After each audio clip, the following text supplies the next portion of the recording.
Magandang hapon po ang pinapaabot ng inyong likod dito sa atin pong magaganap na discussion or debate between Roman Catholic and Islam. Kayo po ay inanyayahan na sana po ay makibahagi sa at magkaroon ng kaalaman, matuto sa magaganap na debate ngayong hapon. At sa hapon na ito ay sasabihin ko po sa inyo ang pagkakasunod-sunod ng ating mga speakers at ng ating programa, no? Para sa side ng Islam ay pinapakilala ko po sa inyo ang isang magiting na debatista ng Muslim, isa ko ring kaibigan at matagal na katunggali sa pananampalataya, si Karasid Indasan. Siya po ang Asian apologetic ng Islam na president dito sa Pilipinas. Siya po ang magpapatunay sa paksa na patutunayan kung ano ang tunay na religion. Alin ba ang tunay na religion? Islam o Roman Catholic Church? So sa side ng Islam, ito ay patutunay ni Karasid Indasan na Islam ang patutunayan niya na tunay na religion na ililigtas ng Panginoon.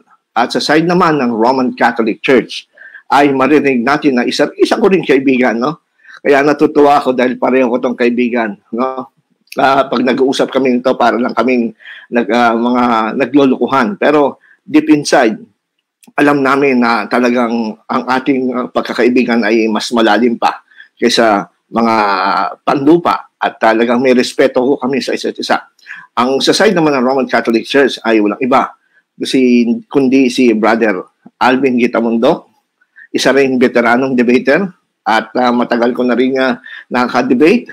Kaya ako'y natutuwa na sa dalawang ito ay maging moderator nila sapagkat ito yung first time na nangyari po sa kasaysayan ng debate dito sa Pilipinas. No? Si Brother Alvin, siya naman po ang kumakatawan na defender at apologist ng Roman Catholic Church. Siya po ay authorized ng Bishop ng Philippines.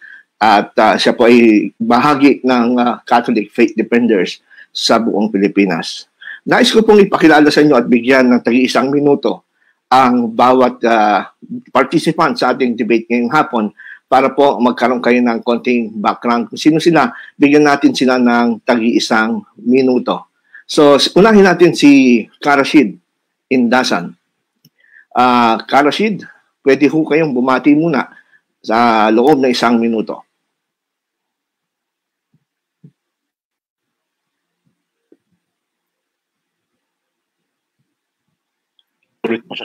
Yan.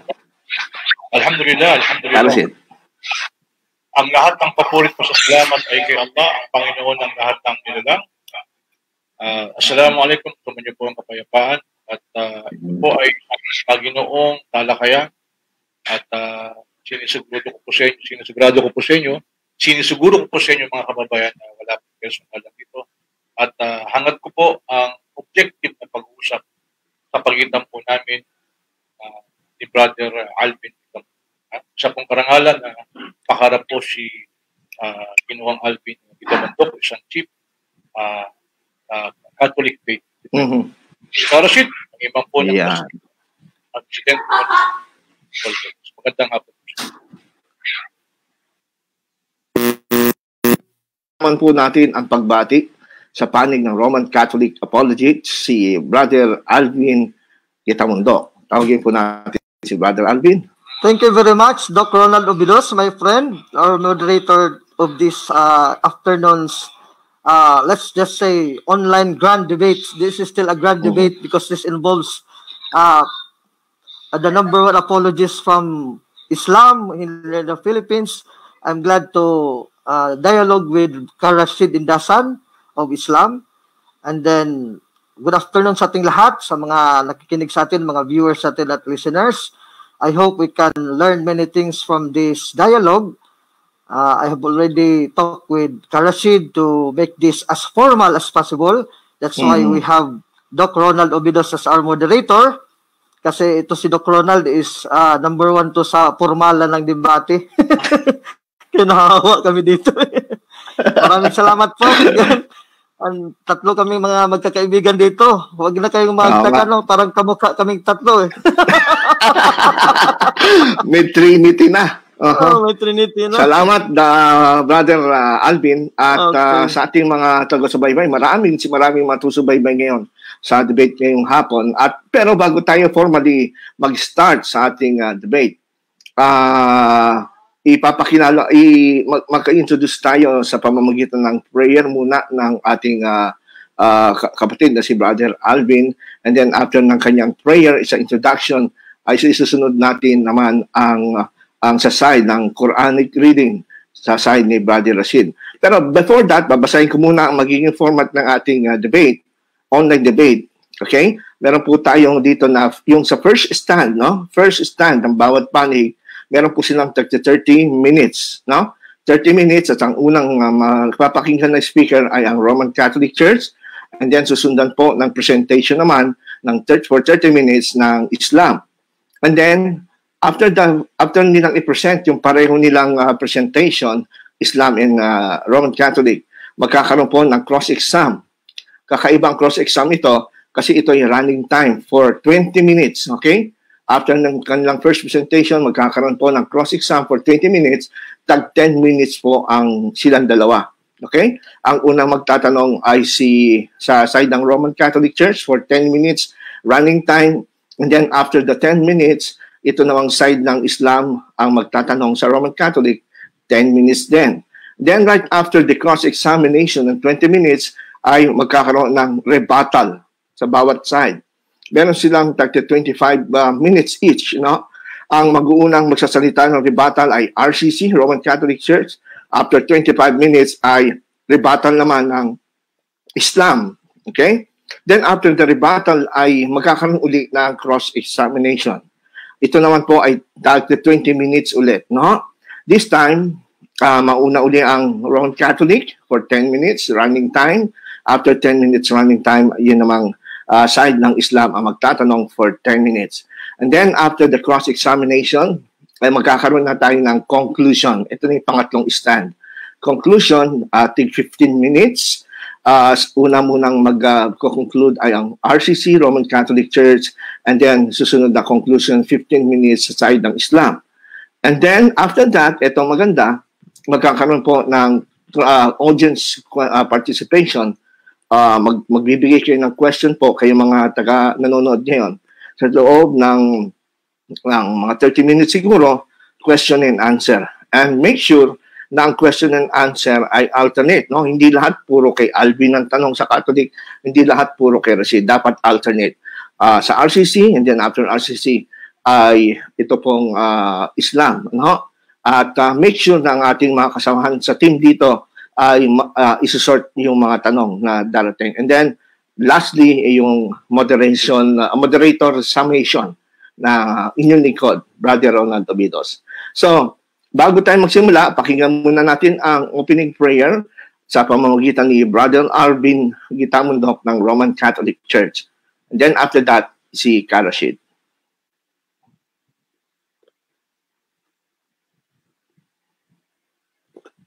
Nakamute yung microphone. The Father, the Son, the Holy Spirit. Amen.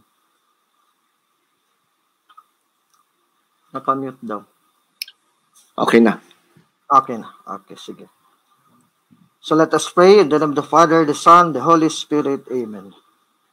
I believe in God, the Father Almighty, creator of heaven and earth, and in Jesus Christ, his Holy Son, our Lord, was conceived by the power of the Holy Spirit, born of the Virgin Mary, he suffered under Pontius Pilate, was crucified, died, and was buried. He descended into the dead, and the third day rose again. He ascended to heaven, and is seated at the right hand of the Father.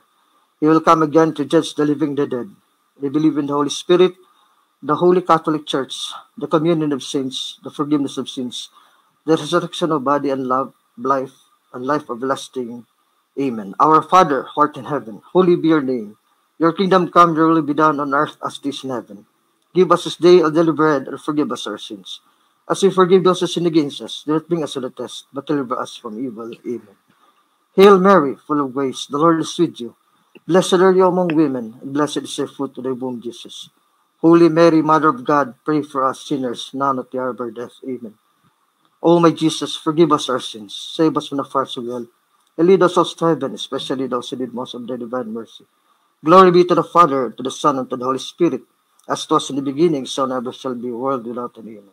In the name of the Father, of the Son, and of the Holy Spirit. Amen. Salamat, kapatid Narsid. Yan po ang side ng Roman Catholic Church. As this time ay pakinggan naman po natin ang Quranic reading sa pamamagitan po ni kapatid Narsid sa side ng Islam.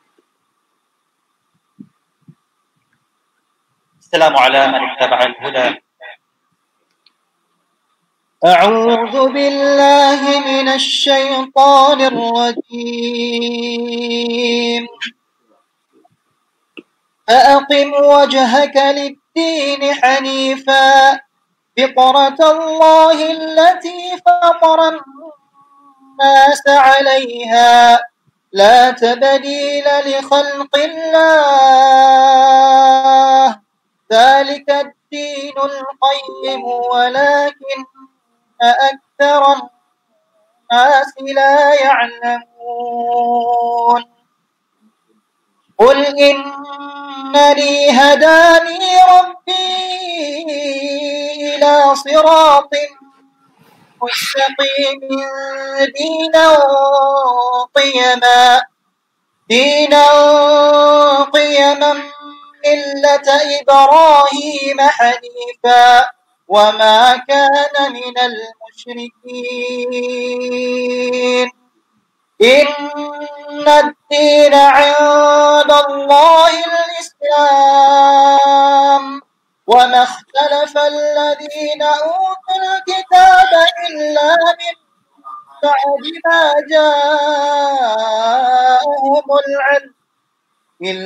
من بعد ما جاءهم العلم بغيا بينهم ومن يكفر بآيات الله فإن الله سريع الحساب اليوم أكملت لكم دينكم وأتممت عليكم نعمتي ورضيت لكم الإسلام دينا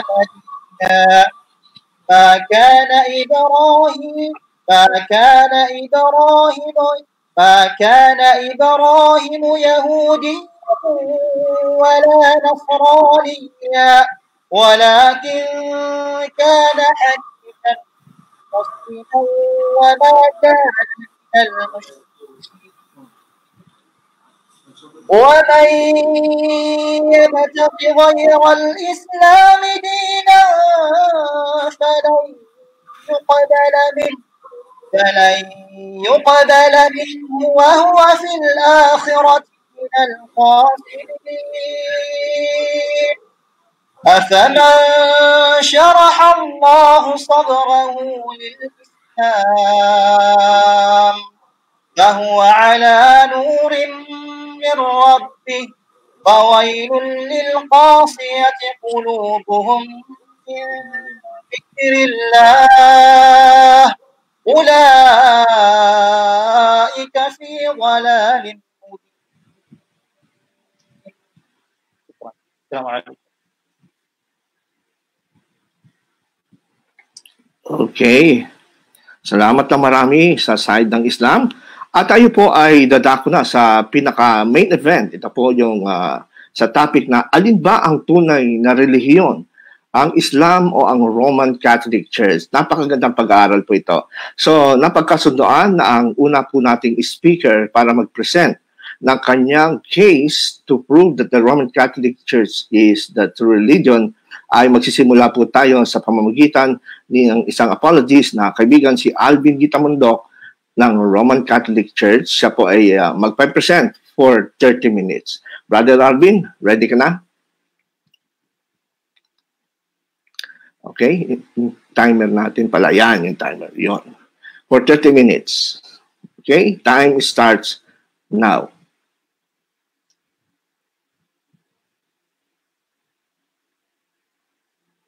Brother Alvin?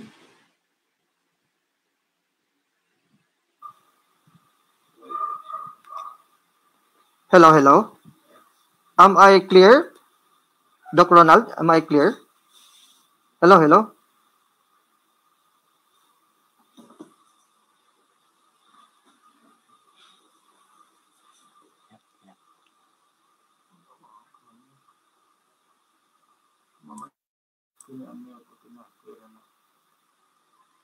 Hello, hello?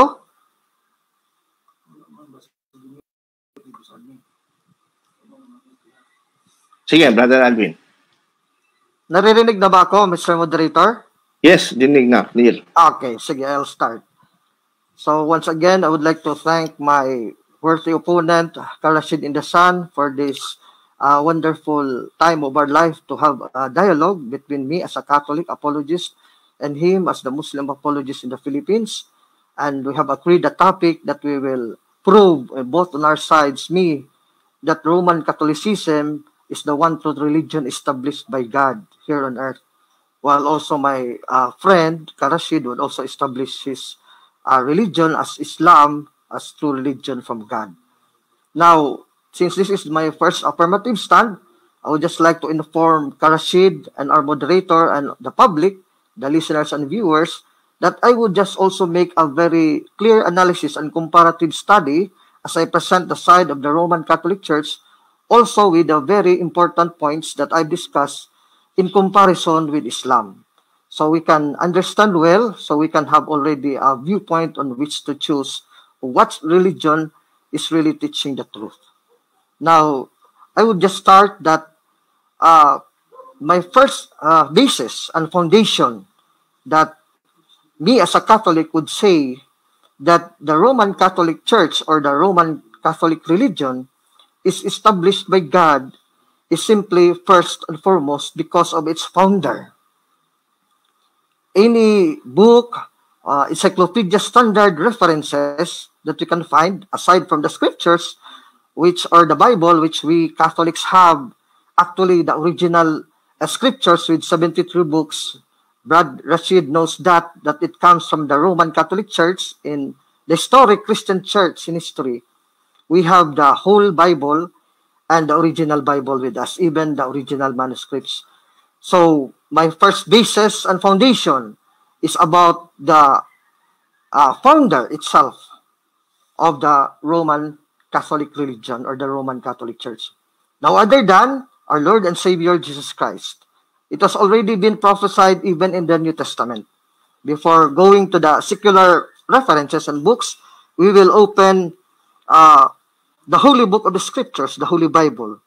According to the prophecy of Daniel, Prophet Daniel in the Old Testament, in Daniel chapter 2, verse 44, I will just use the Douay-Rheims version. This is the Catholic Bible, Catholic edition. Daniel chapter 2, verse 44, with commentary, states, "But in the days of those kingdoms, the God of heaven will set up a kingdom that shall never be destroyed, and his kingdom shall not be delivered up to another people, and it shall break in pieces, and shall consume all these kingdoms, and itself shall stand forever." The commentary in the Douay-Rheims version states that this kingdom is the kingdom of Christ in the Catholic Church, which cannot be destroyed. Again, the kingdom prophesied in Daniel 2:44, the kingdom of Christ is the Catholic Church, which cannot be destroyed. Very clear, Daniel 2:44. And then even in the Old Testament times, in the time of Moses, the Levitical offerings and sacrifices done by the Levitical priesthood, this foreshadows the sacrifice of Jesus on the cross in the New Testament. In Leviticus chapter 17, verse 3, it says that is in order to sacrifice, the law of God forbids sacrifices to be offered in any other place but the tabernacle or temple of the Lord, to signify that no sacrifice would be acceptable to God out of his true temple. What is this true temple? The one holy Catholic and Apostolic Church. Very clear again. Leviticus 17:3, Douay-Rheims version, commentary. Out of his true temple. What is this true temple? Ang tunay na kanyang templo, ang isa, banal, katoliko at apostoliko na iglesia kung simbahan. The one holy Catholic and Apostolic Church. Now, In the New Testament, the prophecy of Daniel and even the other prophets like Prophet Isaiah was fulfilled by our Lord and Savior Jesus Christ in Matthew chapter 16, verse 18 to 19. Again, the Duares version, Holy Bible, Catholic edition, Matthew 16, 18, 19 states, "And I say to thee," this is the words of Christ, "Thou art Peter, and upon this rock I will build my church, and the gates of hell shall not prevail against it. And I will give to thee," meaning to Peter, "the keys of the kingdom of heaven. Whatsoever thou shalt bind on earth, it shall be bound also in heaven. Whatsoever thou shalt loose on earth, it shall also be loosed in heaven." Matthew 16, 18 to 19. I know for a fact that Brad Rashid in the Sun, it is also written in their Quran that Allah or God Himself possesses the keys of the kingdom of heaven and earth. The keys of heaven and earth.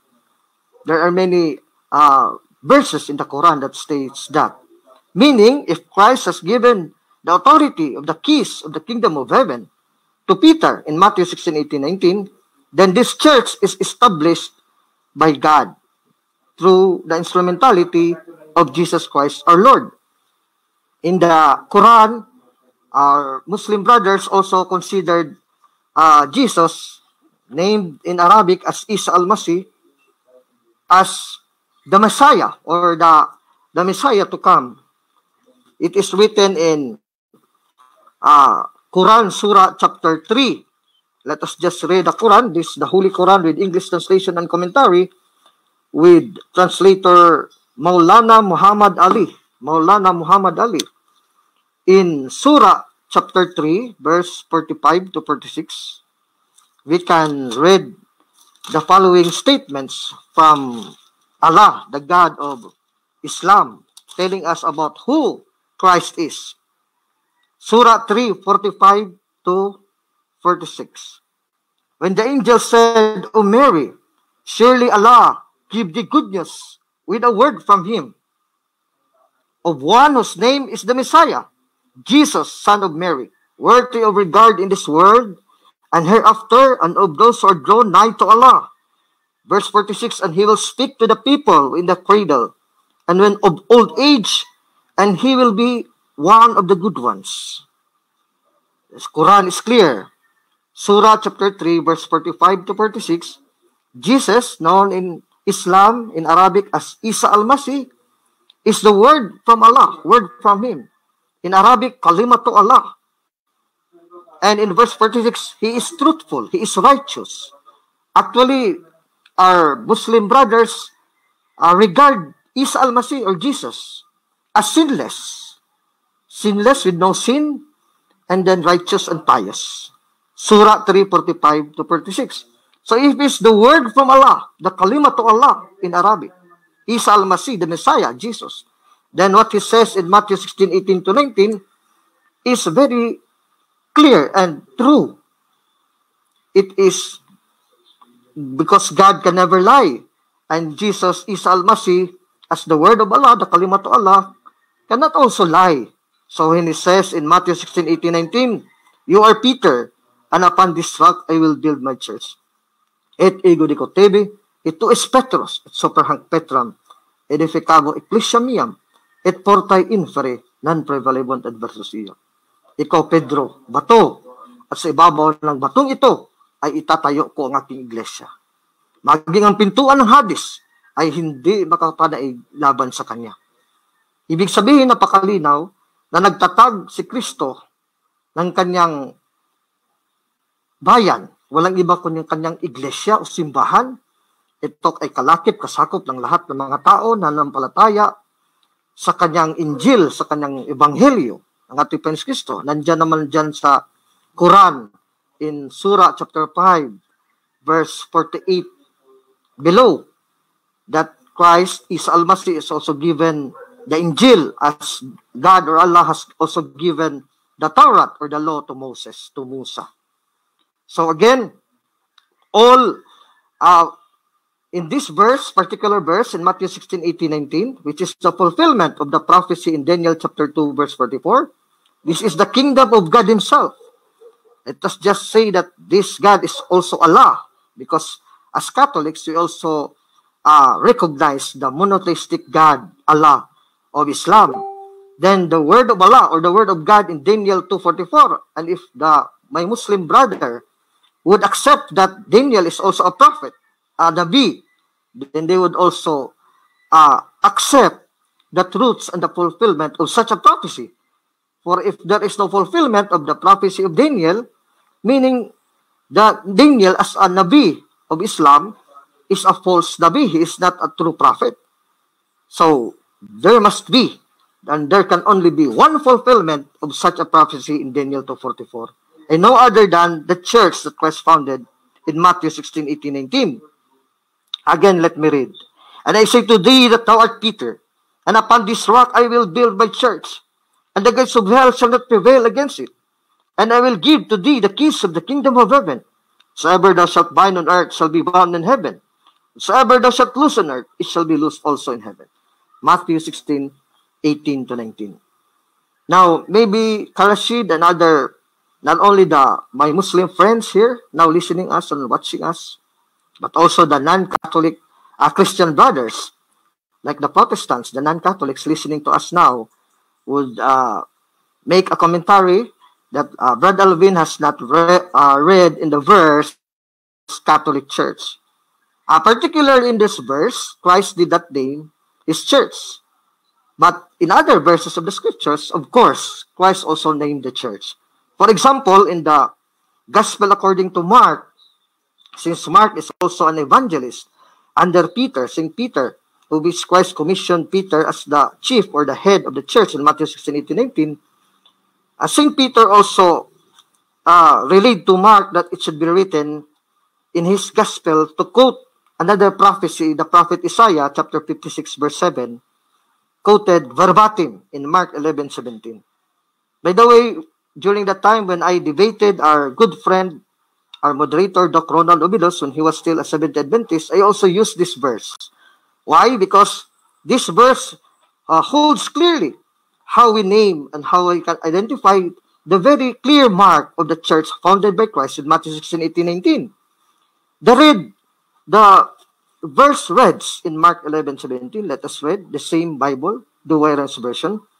And Jesus taught, saying to them, is it not written? Quoting Isaiah 56:7, my house shall be called the house of prayer to all nations. It's very clear.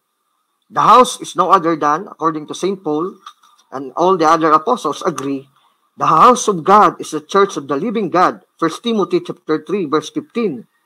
The pillar and bulwark, in other translations, foundation of the truth. So very clear, 1 Timothy 3:15. But if I tarry long, that thou mayest know how thou oughtest to behave thyself in the house of God, which is the church of the living God, the pillar and the ground of truth. 1 Timothy 3:15. Kaya yung bahay ng Diyos, ang pamamahay ng Diyos, ang bahay ng Diyos, ito yung iglesia, church of God. Kaya house of prayer, house equivalent church or ecclesia, church equivalent so house of prayer. And then the description for all nations, para sa lahat ng mga bansa, ibig sabihin universal or Catholic. That's why the Greek word Catholic is used as a descriptive name of the church, even in the scriptures. Catholics, according to the instruction and the word itself of Isa al-Masih, Jesus our Lord and Savior, the founder of the church in Matthew 16:18-19. Quoting from prophet Isaiah, again, Isaiah 56:7, very clear, by the evangelist Mark and Mark 11:17, my house shall be called, in other words, shall be named, the house of prayer, the church, for all nations or to all nations, universal. The church universal for all nations or the church Catholic. Catholic is the original Greek term for in which the English word Catholic is derived from the original Greek. From the two words kata, meaning the preposition kata in the Greek, plus the adjective holos, the whole. Kata meaning according, throughout, and the adjective the whole. Ayon sa kabuuan, yan po ang talagang ugat ng salitang Catholic from the kataholis in the Greek. And here is again in the scriptures, if we read the Bible, and if we are to be truthful on the original scriptures, which are written in Greek actually. Because what we have now, maybe most Catholics and non-Catholics will be surprised that Brother Alvin and our Catholics, why we can't read the word Catholic in the English, Tagalog, and Cebuano Bible. Of course, we cannot read it letter by letter simply because it is not an English or Tagalog or Cebuano term, but it is a Greek term derived from preposition kata, all are Greek, and holos, according to the whole adjective. Now, but if you consult the Greek, I have here the New Greek English Interlinear, New Testament personal size. This is not Catholic. Include a parallel column, the New Revised Standard Version, NRSV, translated by Protestant scholars, scriptural scholars like Dr. Robert K. Brown, Dr. Philip Comfort, and editor Dr. J.D. Douglas. In Acts chapter 9, verse 31, the word Catholis is used in connection with the word ecclesia or the word church in the scriptures. By the way, let us remind our listeners and even my friend here, Brother Rashid, that this is near to the inspired original Greek. Although this is a modern translation of the Greek, but still based on the original manuscripts, especially from the UBS, Greek New Testament, United Bible Society, the 4th edition from Nestle and Allen, 27th edition. This is what we can find and we can read in the original Greek. Hemen hon ecclesias, Catholistes, Kayudias, kay Galileas, kay Samarias. Very clear. The church all throughout in Judea, in Galilee, and in Samaria. Acts 9:31 in the original Greek and translated in the New Revised Standard Version, Gawa 9:31. Kaya yan, walang iba ang tinatag ng ating Panginoon Kristo. Kasi nga sabi nga sa Mark 11:17, quoting Isaiah 56:7 in the Old Testament, my house or my church will be called a house of prayer or a church of prayer for all nations, meaning universal or Catholic. So now that instruction by Christ ourselves, our Lord himself, which has given to the apostles, is now confirmed and fulfilled by the apostles. This is Actus Apostolorum, meaning the acts of the apostles. Did they use the word Catholic or universal in connection with the church that Christ founded, the Matthew 16:18-19? Yes, because it is the command and the words of our Lord, which would not lie. Even in the Quran, Christ is righteous and is not a liar. Surah chapter 3, verse 46. Now, since Jesus, according to the scriptures, let us see what is his integrity, what is his credibility as a founder and builder of the church, which is no other than the Catholic Church in Matthew 16:18-19, and Acts 9:31, and 1 Timothy 3:15. Who is person? Now, the topic is very clear. That prove that Roman Catholic or Roman Catholicism or Roman Catholic Church is established, founded by God himself as the true religion. So, I must prove that the founder is also God himself. Or if not, if it's only human, it is not divine, it's not a divine person, then it is only founded by a mere human being. And that would be the side of my worthy opponent in this dialogue, Rashid, because even in the Quran, I will open later, the Quran affirms that Muhammad actually started the religion of Islam. And it is him who is the founder and one who established Islam on earth.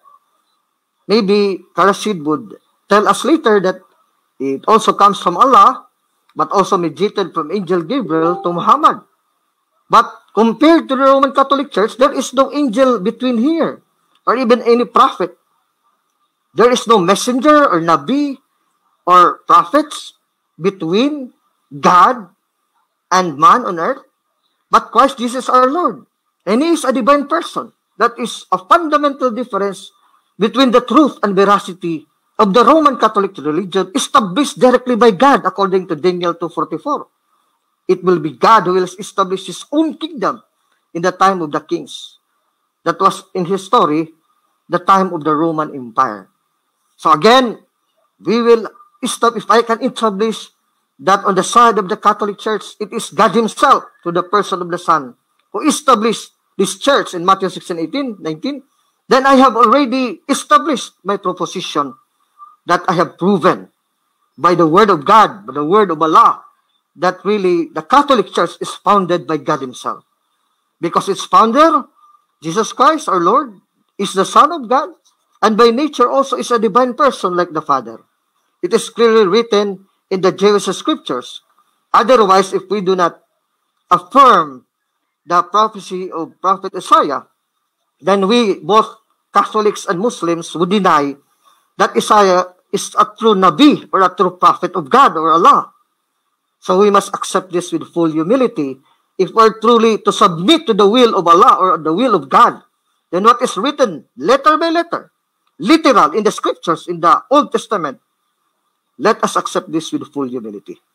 For example, in Isaiah 7:14, it is very clear that the prophet Isaiah prophesied that this person who will establish his people on earth, his church, is no other than the Lord, the Emmanuel. Therefore, the Lord himself shall give you a sign. What sign? Behold, a virgin shall conceive and bear a son, and his name shall be called Emmanuel, meaning God with us. This is quoted verbatim, letter by letter, literally, in Matthew chapter 1, verse 23, the Injil, the gospel taught by Jesus Christ our Lord, to be written by Saint Matthew, an apostle and an evangelist.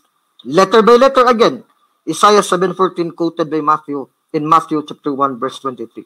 So the divine person, the Emmanuel, this is a Hebrew and Aramaic name of the person who is the Son.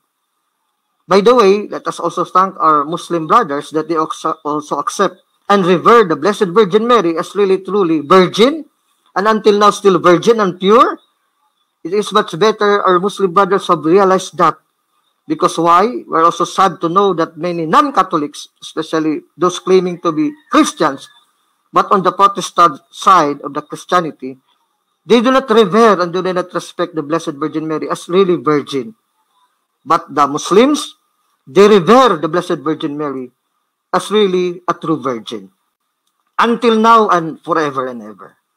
So they also follow what is the sign given by Allah or the Lord himself, the Rabbi, in Isaiah 7:14. Shall conceive and bear a son. The son shall be called Emmanuel, God with us. Now in Isaiah 9:6, this person is again prophesied repeatedly by the prophet Isaiah, by Nabi Isaiah in Isaiah 9:6. We should accept this, both Muslims, Jews, and Christians. For a child is born to us, and a son is given to us, and the government is upon his shoulder, and his name shall be called Wonderful Counselor, God Almighty, the Father of the world to come, the Prince of Peace. His empire shall be multiplied, and there shall be no end of peace. He shall sit upon the throne of David, and upon his kingdom, to establish it and strengthen it with judgment and with justice, from henceforth and forever. And the seal of the Lord of hosts will perform this. So this verse is very clear that he who established the empire of God on earth, the empire of Allah, because our Muslim brothers call their God Allah, the personal name of their God is Allah, and we Catholic Christians also recognize their God, the one monotheistic God. Even in our Arabic translation Bible of Catholics, which is now also in lands with the Arab world, our Arabic Bible has also used the name of Allah as the word God or Allah in the Christian Catholic Arabic Bible. So again, it is God the Mighty. The Son is also called God the Mighty, and he will be the one to establish his kingdom, and it shall continue henceforth and forever. Again, Isaiah chapter 9, verse 6 to 7. So, on the side of my Muslim friend, Karashid, if no God whatsoever has established his religion of Islam here on earth, personally, by him as God, then that is not the true religion. But for me, I have established that really God himself, because Jesus is the fulfillment of Isaiah 7:14, Matthew 1:23, and Isaiah 9:6 to 7. No other else. And he established his church in Matthew 16:18, 19. Therefore, the foundation of the Catholic Church is clear, that is rooted in the Word of God and in the person of God himself. Not only his Word written in the Scriptures in the Old Testament of the Jews and in the New Testament of the Catholic Christian Church, but really God himself, his person, the person of God or the person of Allah really established the Catholic Church according to the scriptures. Now, I would like also to point out that even in the Quran, I know that most Muslims already knows this chapter. There's a chapter about the Roman victory that is predicted by the God Allah of the Muslim. In Surah chapter 30, verse 4 to 6, it is very clear. During the time of Muhammad in the 6th century, there were no Protestants yet. There was no Protestant church. There were no Orthodox church because the Orthodox church split from the Roman Catholic Church, the Western Church, in the 10th century. Therefore, the only Christian religion, the only Christian church in the time of Muhammad is no other than the Roman Catholic Church. So, during the time, the religion of the Romans, which is even written in the scriptures of a Muslim, Quran, is clearly they are Christians and they are Catholics and no other else. Meaning the prophecy that the Romans, since during that time the religion is still one with the state, because Catholicism during that time from the early centuries up to the 15th century, the state is still one with the religion of Christianity. I know Karashid Indasan knows that. For now, Islam is, their religion as Islam is one with their state, their Ummah. But that was also the time before modernism, when the church did not separate yet from the state. The state, the Catholic state, or the Catholic kingdoms, anywhere on earth, here on earth, in the world, is also one with the Catholic religion before the rise of Protestantism in the 16th century. So therefore, the Romans that Allah or the God of Islam has predicted that will be victorious against the Persians is no other than the Roman Catholic. No other than the Roman Catholic. Otherwise, if Karashid would deny that, then what is the religion of those Romans who triumphed and became victorious many years after Muhammad predicted their triumph and their victory over the Persians? No other. The religion are not pagans. The religion is Roman Catholicism and no other. Because that was already the 6th century. Catholicism is established in the world as early as the 3rd century, meaning the word established, it is not started in the 3rd century, but it took power and authority all over the world during the time. So, from the 3rd century to the 6th century, when the Muhammad arose as a prophet of God, claiming to be a prophet sent by Allah or the God, it was no other Christian church. Again, I would like to take note in Surah chapter 30, the whole Surah chapter 30, predicting about the victory and the triumph of the Roman people, having the Roman religion, Roman Catholicism, and no, not Protestantism, not Orthodox, and not Islam or Muslim. So, again, I have established from the scriptures that really there is no other founder of the Roman Catholic religion but Christ alone. Now, here in the New Testament, St. James tells us that 2 minutes. Thank you very much. James 1:27, St. James the Apostle, one of the 12 apostles, says, "Religion, clean and undefiled before God and Father is this, to visit the fatherless and widows in their tribulation, and to keep oneself unspotted from this world." James 1:27. And what is this letter of James? Catholic letter of St. James the Apostle. Originally from the Apostles' Epistola Catholica ad Sancti Jacobi Apostoli. So the religion that James is talking about is no other than the Catholic religion. Because this is a Catholic letter wrote by James and the other apostles to all Christians during the time when Christ founded the church and built his church in Matthew 16, 18, 19. So later on, if Karashid would ask me, Brother Alvin, where in the Bible, in the New Testament, it is written that Catholic is founded by God? Yes, James 1:27, letter by letter. Religion acceptable by God the Father. It is derived from the Epistola Catholica ad Sancti Jacobi Apostoli. And the 7 epistles are all Catholic epistles. Both Protestant and Catholic affirms this from the original Latin, which is really from the original Greek Catholics. So there is no other. a church. In Matthew 16:18-19, it is the Ecclesias Catholicos in Acts 9:31. And most importantly, again, I would like to repeat, the divine person of the Son, Jesus Christ, Isa al-Masih, according to the Quran, who is truthful, who is not a liar. He himself, as a divine person, God, established his true people on earth. That is the church, the Ecclesia. It is Ecclesias Catholicos. Matthew 16:18-19 and Acts chapter 9, verse 31. If we want to connect that with the Roman Church, yes, we can connect that. Excuse me? Mayroon pa kong oras? Time to I still have time? Okay, thank you very much. That's why I'm asking. Okay. Okay, salamat na marami. Thank you very much, Brad Alvin, sa napakagandang presentation, affirmative presentation to prove the case that the Roman Catholic Church is the true religion. So, this time ay papakinggan naman po natin ang side ng Islam sa pamamagitan ng isang Islamic apologist, si Brother Rashid Indasan, for 30 minutes. Wala po munang cross-exam.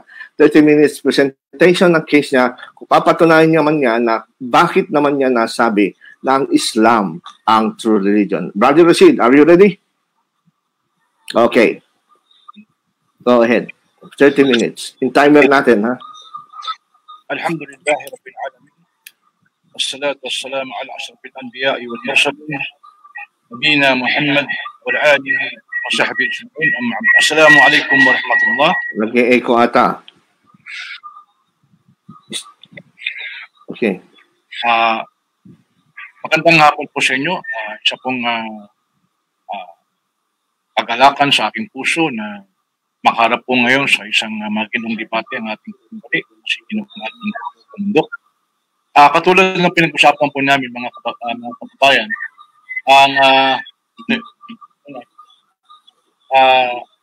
ang aking pong stand ngayon sa affirmative ay patutunayan ko po base sa Quran at gagamit din po ako nitong referensya para patunayan po ang Islam po ang totoong religion na talagang Diyos ang nagbigay sa atin.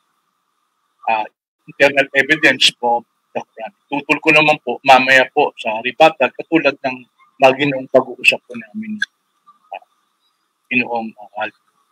Magsisimula po ko sa isang ayat na binasa po ng ating pari kanina na si Ustad Al-Ada. Ang sabi po sa isang ayat ng Quran, ito po yung surah Ar-Rum, chapter 30. Ang ayat po ay 30. A'udhu billahi minash shaitanir rajim. Fa'aqim wajhaka lid-din hanifa فطرة الله التي فطر الناس عليها لا تبديل لخلق الله ذلك الدين القيم ولكن أكثر الناس لا يعلمون. Pag pinasa po natin sa slide, nakalagay po dyan, meron po tayong slide na ginamit para makita po ng atin. So, direct your face toward the religion. Sa Tagalog po, at yung ibaling ang iyong sarili, ang iyong mukha sa reliyon na inclining the true religion. Sabi po sa isang translation. Ibaling mo yung sarili sa reliyon, ang tuwid na reliyon, ang fitra ni Allah, ang katalagahan ni Allah, the nature of God upon which He has created all people.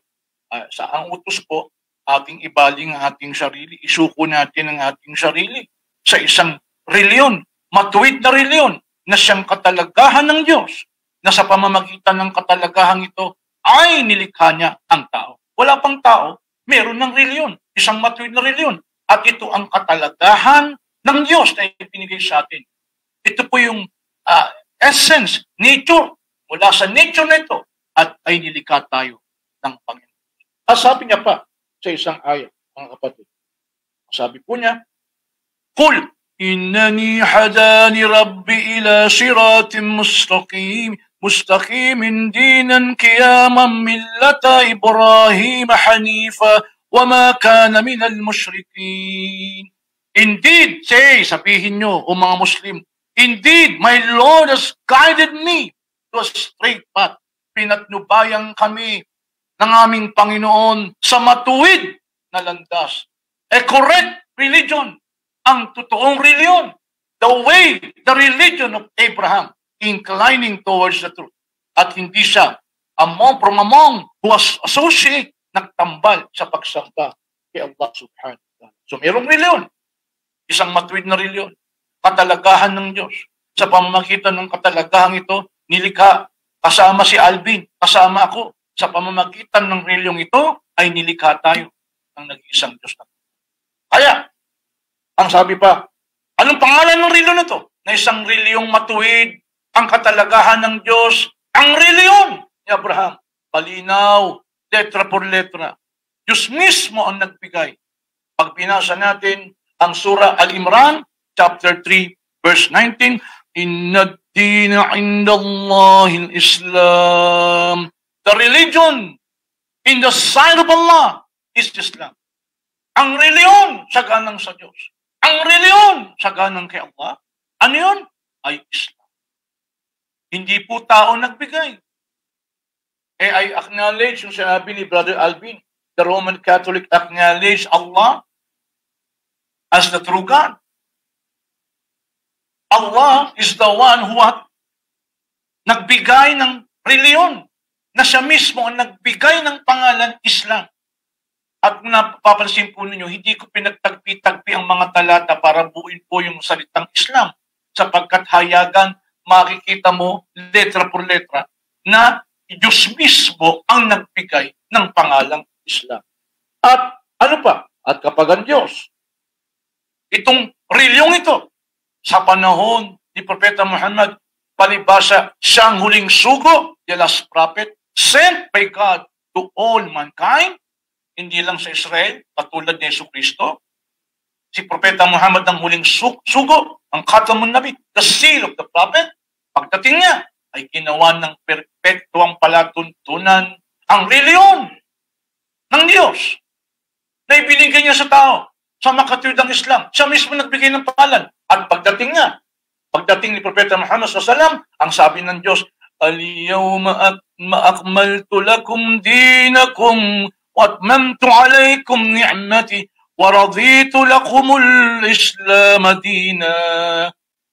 This day, I have perfected your religion and completed my favor upon you and chosen for you Islam as your religion. Official religion na. Kompleto na. Wala ka nang hahanapin pa. Palibasa si Propeta Muhammad ng huling sugo. Wala nang bagong doktrina. Wala nang hahanapin ka pang kakulangan.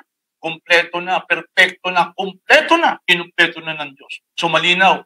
Mayroong matuwid na reliyon na dapat isuko natin ang ating sarili. Ang reliyong ito ay matuwid. Ang reliyong ito ay katalagahan ng Diyos na sa pamamagitan ng katalagahan ito, sa katalagahan ito, sa makitang reliyong ito, dito niya nilikha ang tao. At ang pangalan ng reliyong ito ay Islam. Ito ang reliyon ni Abraham. At ang pangalan ito, Diyos mismo ang nagbigay, Islam. At pinerpekto niya ang pananampalatayang ito, ang reliyong ito. At malinaw na babasa mo, religion, Islam as religion. Hindi po kongregasyon. Mamaya tatalakayin ko muna kasi iba po yung salitang iglesia, which is Jama in Arabic, which is congregation in English. Talipunan ng tao. Hindi po reliyon yun. Tuloy po natin. Ngayon, ito palang Islam ay reliyon ni Abraham. Sino ba si Abraham? Ang sabi po sa isang aya ng malulhating Quran, Ma kana Ibrahim Yahudiyan wala Nasraniyan walakin kana Hanifan Musliman wama kana minal mushrikin. Abraham was neither a Jew nor a Christian. Hindi po siya Hudyo. Yung Hudyo, lahi yun, apo niya yun. Lalong hindi siya Kristiyano, sapagkat kamakailan lang naman yung salitang Kristiyano. Hindi nga narinig ni Jesucristo at Jesus and the Messiah ang salitang Christian. But he was one inclining toward the truth, a Muslim. Hanif, na kailanman, ibig sabihin ng Hanif, hindi kailanman nagtambal. They never ascribe partners unto Allah subhanahu. Siya ang ama ng tauhid. Siya ang ama ng kaisahan ng Diyos na kailanman hindi nagtambal sa pagsamba sa nag-iisang Diyos na tunay. At yung salitang Muslim, noon pa man, kasi yung Islam, yun ang reliyon, submission to the will of God. Mamaya babasa tayo sa Biblia. Ngayon, the one who will submit to the will of God, tinatawag na Muslim. At noon pa man, palibasa ito'y katalagahan ng Diyos. Sa pamamagitan ng katalagahan ito, dito tayo nilikha. Imagine, malinaw At noon pa man, panahon pa ni Abraham, Muslim na ang tawag. Sapagkat pag binasa natin ang Surah Al-Hajj chapter 22, verse 78, strive for Allah with the striving due to Him. He has chosen you and has not placed upon you in the religion any difficulty. The religion of your father, ang religion ng iyong ama, na sino? Si Abraham. Allah name you Muslims before. Noon pa man sa panahon ni Abraham, tinawag niya ng Muslim ang mga lingkod ng Diyos. Si Abraham ay isang Muslim. Ang kanyang mga tagasunod, ang sumasampalataya kay Abraham ay mga Muslim. Noon pa man, si Allah tinawag na kayong Muslim before. And in this, ibig sabihin sa panahon ni Propeta Muhammad, tinatawag din kayong Muslim upang ang sugo ay maging saksi sa inyo o kayong mga Muslim. At kayo namang mga Muslim sa makatwid kami ay maging witnesses, maging saksi sa mga tao. At kapag ang Diyos ay, ang sabi po niya, dito sa isang talata, slide please. Ngayon, hindi lang nilinaw ng Diyos na ang pangalan ng reliyon ay Islam. Hindi lang niya nilinaw na ito pala katalagahan natin, na sa pamamagitan ng katalagahan ito, nilikha niya ang tao. Ito ay reliyon ni Abraham. Ito'y matuwid na reliyon. Ito'y dalisay na reliyon. Pinirpekto niya ang reliyong ito. Perfecto na. At nilinaw niya pa, pwede pa ba tayong pumili ng ibang reliyon maliban sa Islam na Diyos mismo ang nagbigay? Sabi po ng Diyos mismo, dito sa isang aya ng malulhating Quran, وَمَنْ يَبْتَغِي غَيْرَ الْإِسْلَامِ دِينًا فَلَنْ يُقْبَلُ مِنْهُ وَهُوَ فِي الْآخِرَةِ مِنَ الْخَاسِرِينَ. And whosoever, listen to this, Brother Alvin, I'm giving you the benefit of the doubt. Mga kapatid, mga kababayan, paano kung totoo ang sinasabi ng Islam? Paano kung totoo ang sinasabi ng malulhating Quran? And whosoever desire other than Islam as religion, never will it be accepted from him. And he, in the hereafter, will be among the losers. Kung meron pang pipili ng ibang reliyon maliban sa Islam, mga kababayan, ito'y dawa ni Rashid sa inyo. Panawagan ko sa inyo. Saksi si Allah na ito'y narinig nyo na mula sa akin, mga kababayan na nanonood sa mga kasalukuyang ito. Quranic facts ang pinag-uusapan natin. Regardless kung naniniwala kayo sa Quran o hindi. Atheist ka, agnostic ka, kung ano pang religion mo, pag binasa mo ang Quran, maliliwanagan ka, ang reliyon pala sa Quran ay Islam.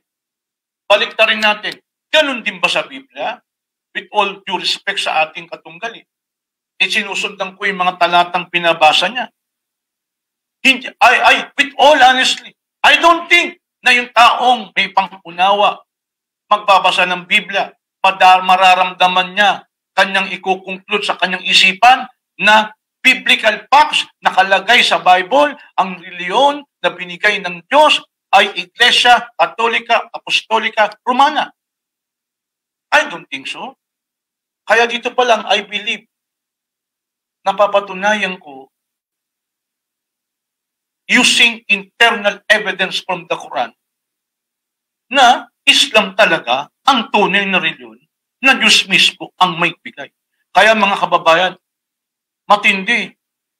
seryosong sinasabi ng Quran. Kapag kayo pumili pa ng ibang reliyon, ay kailanman hindi tatanggapin ng Diyos at siya'y mapapabilang sa araw ng paghukom sa mga dakilang talunan.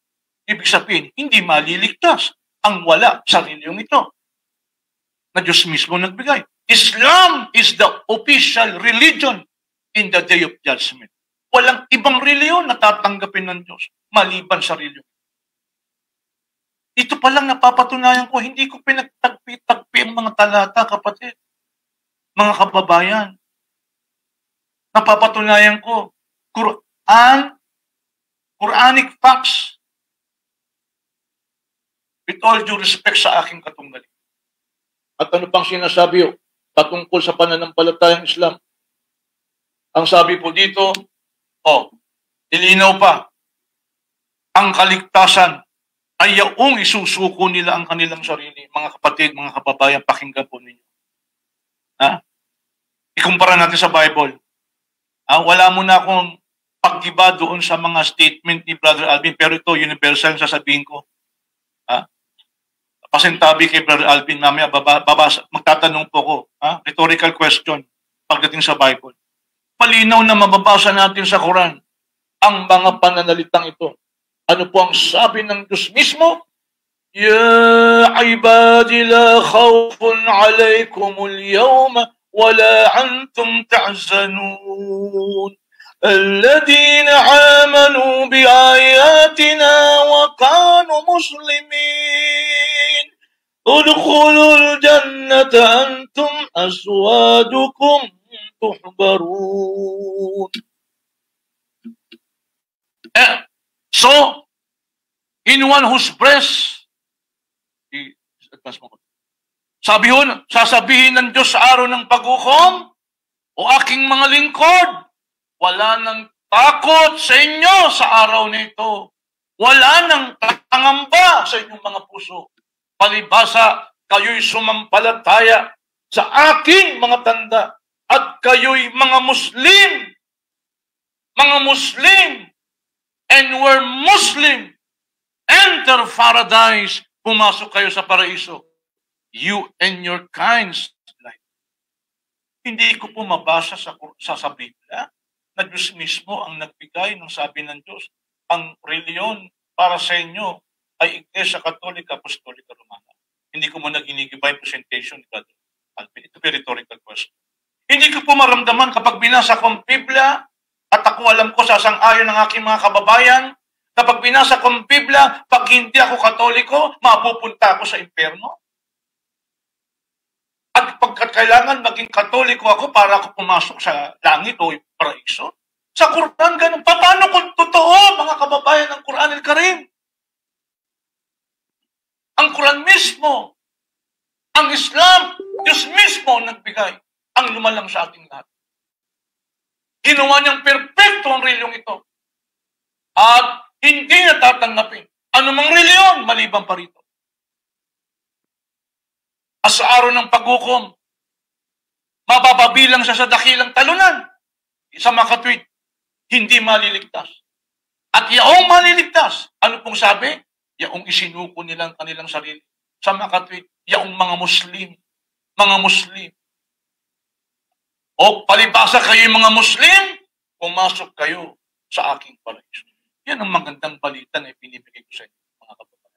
Kaya ako, ang stand ko po ganito. Sa Bible po, kung pag-uusapan po natin pangalan ng reliyon, wala po talagang mababasa sa reliyon, sa Biblia, kung ano po ang pangalan ng reliyon. Yan po ang stand. Kaya ang mga kababayan po natin nagkakagulo-gulo. Nagtatagpi-tagpi rin ng talata para patunayan niya kanya yung tunay na reliyon. Yung pong nakikita natin dyan, pinipigilan ko yung aking sarili na bumatikos muna sapagkat affirmative muna ang aking stand ngayon.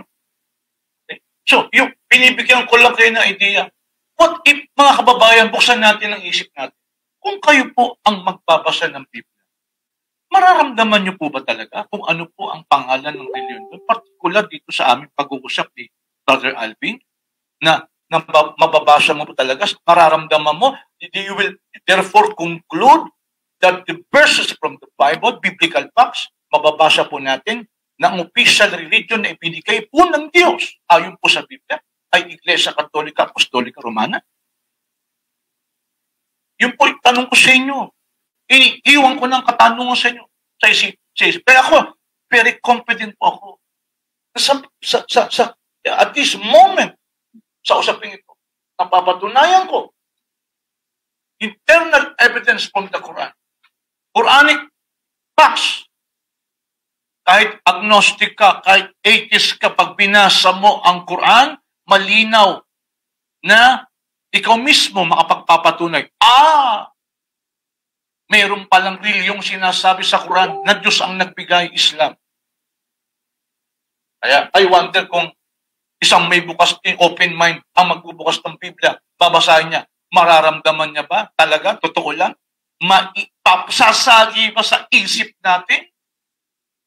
With all respect kay Brother Alvin, marami pong umalis sa Katoliko dahil nagbasa ng Biblia. Hindi po ba? Kung totoo, nung hindi pa sila nagbabasa ng Biblia, sapagkat with all due respect sa mga kababayan nating Katoliko, hindi naman talaga palabasa sa Biblia. Nung lumipat sa ibang denomination, naging palabas sa Biblia, isa mismo. Nung nagbasa siya, umalis siya. O, di po ba? Ngayon, at ilang minutes na lang. 10 minutes. So, yan po ang aking mga patotoo sa Quran al-Karim. At tuloy natin ang slide. Gagamit din ako ng ibang referensya. Sa encyclopedia.com, ayan po, makita po nyo sa slide, sabi po dyan, Islam is the religion that God set forth for Abraham, Moses, Jesus, and Muhammad proclaimed by the letter in Arabia in the 7th century. Magkagayon pa man, this encyclopedia acknowledged that it is a religion of Abraham. Tuloy pa. Britannica, Islam, major world religion.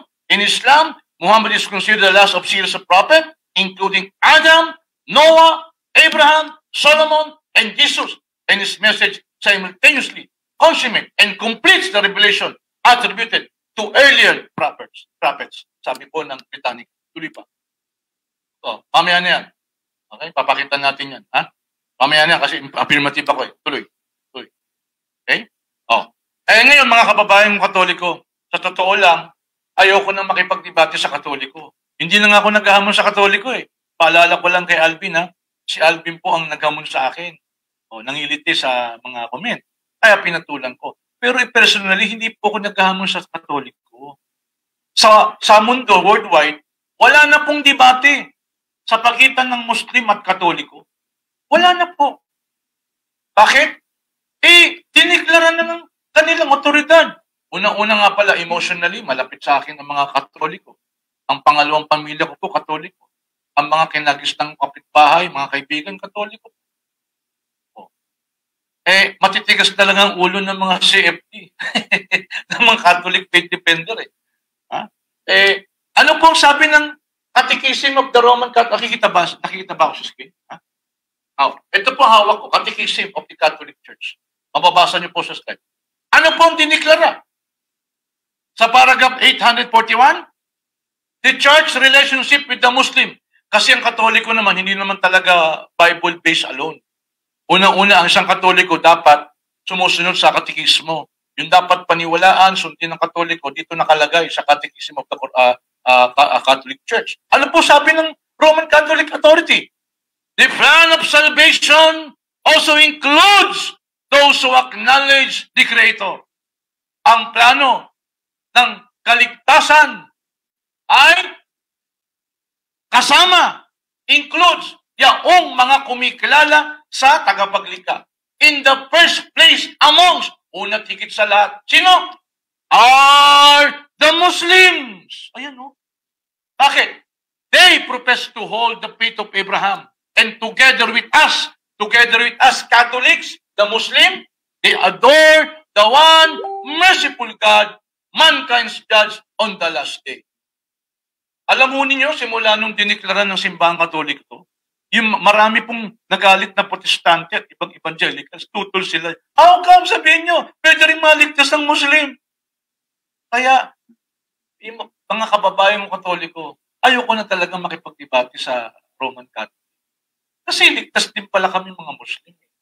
Kaya kita nyo sa worldwide, sa UAE, sa Saudi Arabia even, kapag mayroon po, may gathering po doon ang mga Roman Catholic, puro dialogue na lang po, puro interreligious interfaith.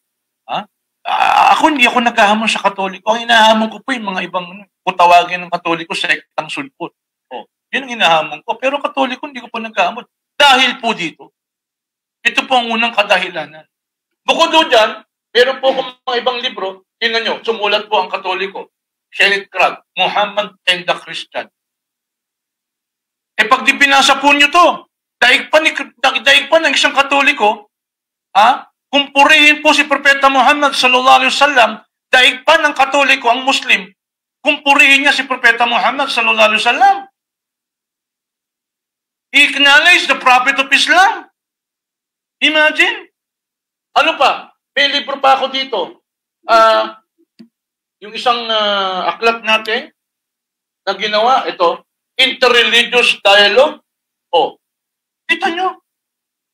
Kinikilala ng Roman Catholic ang mga adab, ethics, yung mga morality ng Islam, ina-acknowledge nila, pati yung mga kababayang Muslim, na mas sila pa ang nakasusunod ayon sa injunction ng Biblia. Imagine, Sebastiano de Ambra. Kaya, alam mo ninyo, kaya nga kita nyo, iba-approach ko ngayon nag-iingat ako sa salita ko sapagkat emotional, ayoko masaktan ng Katoliko Magkagayon pa man, debate po ito, mamaya meron tayong ipailalahad kung bakit tutol ako na Iglesia Katolika, Apostolika Romana, yung talagang tunay na reliyon mula sa Diyos. 4 minutes. Ngayon, gagamit po ako ng talata sa Biblia. Ano po ang mababasa natin? Ako po, ulitin kong stand. I do not believe na pag binasa mo ang Biblia, ay mababasa mo na kung ano yung pangalang reliyon na talagang Diyos ang may bigay. Magkagayon pa man, may description po. Kaya nagkakagulo yung mga sangka-Kristyanuhan Meron pa nga usapin kung kailangan ng reliyon o hindi. Bakit? Kasi nga, ganun po, with all respect ganun po kagulo ang Biblia. Ano pangalan ng reliyon? Pagtatalunan ninyo. Ano pangalan ng Diyos? Pagtatalunan ninyo. Wala naman kayo siguro nakitang Muslim na debate. Ano pangalan ng reliyon? Ano pangalan ng Diyos? Di mas malinaw ang Quran. Kung Quran tayo, tapos na usapan. Ngayon, napatunayan ko sa malulhating Quran, Islam talaga ang binigay ng Diyos na reliyon. Letra por letra mababasa. Hindi ko alam kung paano tutulan ito mamaya ng ating kaibigan si Alvin. Ang tanging tutol na magagawa niya ay kung sasabihin niya, the Quran is not the word of God. Which is, hindi naman yun ang ating paksa. Hindi naman yun ang ating paksa. Diba? Kung sasabihin niya, yan ang nakalagay sa Quran. Hindi naman salita ng Diyos ang Quran. Hindi po yun ang ating tao. Ang paksa natin, patutunayan sa Quran at Biblia na ang reliyon ay Islam o kaya Roman Catholic. Napatunayan ko. Letra por letra. Kahit atheist ka, kahit agnostic ka, I challenge you. Pag binasa mo ang Quran, ikaw mismo, papapatunayan mo, totoo. Ang nakalagay sa Quran ay Islam. So dito pa lang, libado na tayo. Diba? Kaya, mamaya, marami tayong katanungan ipupukol kay ating katunggal patungkol po sa mga talatang binigay niya. Talaga bang doon sa mga binigay niya, lalo na 3 talata, tumakbo siya sa Acts chapter 9, tumakbo pa siya sa Matthew chapter 16, tumakbo pa siya sa 1 Timothy. Titingnan natin kung talagang daman-daman natin na napapatunayan niya na Iglesia Katolika Apostolika Romana, yung talagang pangalan ng reliyon o yung reliyon na ibinigay ng Diyos. Binigay ni Jesus at binigay ng mga apostol at ito ba'y kanilang nakilala. Yun ang pinipilit kong unawain sa pagbabasa. Ngayon, kapatid, 2 minutes na lang. Magbibigay po ko ng talata, magbabasa ako ng talata. I'm using the Bible right now. Ano po ang sabi rito? Sa isang talata po ng Deuteronomy, chapter 10, verse 12. Ang hinihingi ng Panginoon. At ngayon, O Israel, ano ba ang hinihingi sa iyo ng Panginoon mong Diyos? Kundi matakot ka sa iyong Panginoon mong Diyos, lumakad ka sa lahat ng kanyang mga daan, at ibigin mo siya, at paglingkuran mo ang Panginoon mong Diyos, at buong ng buong puso, at ng buong kaluluwa mo. Natuparin ang mga utos ng Panginoon, at ang kanyang mga tuntunin, na aking iniutos sa iyo sa araw nito, para sa iyong ikabubuti. Sundin ang mga daan, palatuntunan, magpasakop sa Diyos, sumunod sa kagustuhan niya. Lahat po yung salitang yan, nauwi po sa isang salita. Ano yun? Sa makatwid Islam, total submission to the will of God. Diba? Sapagkat yan po ang meaning ng Islam. Submit yourself, sumunod sa palatuntunan ng Diyos, sumunod sa utos ng Diyos, ipatupad ang utos ng Diyos sa iyong sarili, sa iyong buhay. At gayon din ang sinasabi sa isang talata po, sa Santiago. Kahit sa Santiago po, mababasa po natin yung salitang submit yourself. Sabi po sa James, chapter 4, submit yourself to the will of God. At gayon din ang sinasabi ni Jesus Christ. Kundi yaong sumusuko, those who submit to the will of my Father. So nandun yung salitang submit. Ako, naniniwala ako kahit sa Bible, utos po na ikaw ay mag-submit, isuko mo ang iyong sarili kaysa utos ng Diyos na tayo po'y maging Katoliko. Kasi Katoliko, hindi akma sa tao eh. Ang Katoliko, laganap. Diba? So yun po. Yun muna po. Maraming salamat po. At alhamdulillah. Jazakumullah khairan. Assalamualaikum warahmatullahi.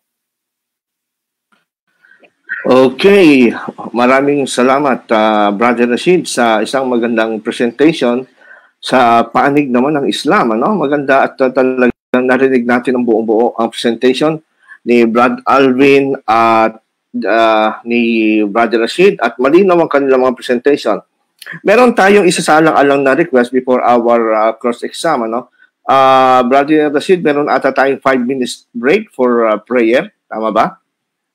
Magkakaroon tayo muna ng 5 minutes break for prayer before tayo mag-proceed sa ating cross-exam na 20 minutes. Okay? Brother Alvin. Okay, si Brother Alvin ang una magtatanong for 10 minutes running time. Sa pagtatanong niya, tatapusin muna niya yung itatanong niya. Okay? Bago ka sasagot. Pagtapos na yung tanong niya, tsaka sasagot, ano yun? 1 minute yun. Okay? Sasagot ka for 1 minute. Ibig sabihin nun, yung sagot mo hanggang 1 minute lang, hindi ka i-interrupt ni Brother Alvin. Ganun din ang mangyayari pag ikaw naman magtatanong kay Brother Alvin, tatapusin yung tanong mo, tapos si Brother Alvin ay sasagot ng 1 minute, walang mag-i-interrupt. So, after 1 minute, kung sa tingin mo hindi nasagot, pwede mong ulitin yung tanong mo o i-refresh yung tanong, pero walang sasabihin na hindi mo nasagot o anumang side comments. Okay? Iwasan natin yun. Maliwanag ba? Okay. Ready na kayong pareho sa cross-examination? Ready na? Okay. Timer, yung timekeeper natin. Doc Ronald. Alright. Yung timekeeper natin, ready na natin. Ang unang magtatanong si Brother Alvin. Tatanungin niya, i-cross-examine si Brother Rashid sa topic na which is the true religion, Roman Catholic Church or Islam. For 10 minutes, Brother Alvin, shoot na.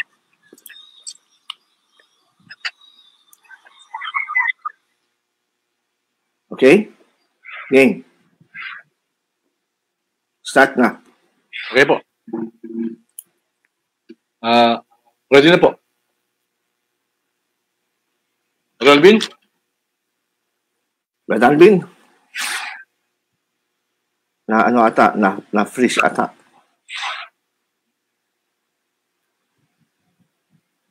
I-reset natin yung time. I-reset natin. Ano siya? Naputol. Okay. Ayan. Okay na? Sige, start. Okay na. Time now. Start. Unang tanong, Rashid, ay ganito. Sa tindig ko kanina, I quoted Surah 346, na si Kristo ay walang kasalanan, He is righteous, He is pious. Ang tanong ko ay ganito, ang Diyos ba o ang Diyos niya na si Allah sa Muslim ay magtatag ng reliyon gamit ng kasangkapan isang makasalanang tao na tulad ni Propeta Muhammad na hindi perfecto, imperfect, sinful, like us, tulad natin, makasalanan? O yung totoo? Okay, tapos na, Brad Alvin? Hindi pa ako tapos. Hindi pa tapos. Sabihin mo na kung pagtapos ka na, ha? Okay, sige. Yes. Ulit. Okay. Ulitin ko ang tanong, Brad Rashid. Kanina I quoted Surah 346 to prove that Jesus, the founder of our church, is sinless and righteous. Now, ang tanong ko ay simple lang, payak, simple at categorical. Si Allah ba ang Diyos? Pwede bang magtatag ng kanyang reliyon sa pamamagitan ng isang taong makasalanan? Yun ang punto ko, Brad Rashid. So, yan, okay lang ba na magtatag pala ang Diyos? Yes. Okay, so, yes, Brother Rashid. Okay, 1 minute for Brother Rashid. Ito po. Okay, Brother Rashid. Okay. Pinuot niyo po ay Surah Imran, chapter 3, verse 46. Babasahin ko, Mr. Moderator. Sabi ho dito, وَيُكَلِّمُ النَّاسَ فِي الْمَعْدِ وَكَحْلًا وَمِنَ الصَّالِحِينَ. He will speak to the people, Jesus Christ, in the cradle and in manhood. Yun ang unang person niya miracle And he will be one of the righteous. So dito po sa talata, Brother Alvin, hindi lang po si Kristo ang matuwid o walang kasalanan. He will be one of the righteous. Kasi ang paniniwala naman namin sa Islam, lahat po ng mga lahat po ng mga propeta ng Diyos ay wala pong major sin. Wala pong kasalanan. At dito po sa talata, wala namang pagtatayo ng reliyon. Tama po yung sinabi nyo. Pwede bang magtayo ng reliyon ang isang hindi matuwid? Kaya lang po, hindi po kami naniniwala na si Kristo yung nagtayo ng reliyon.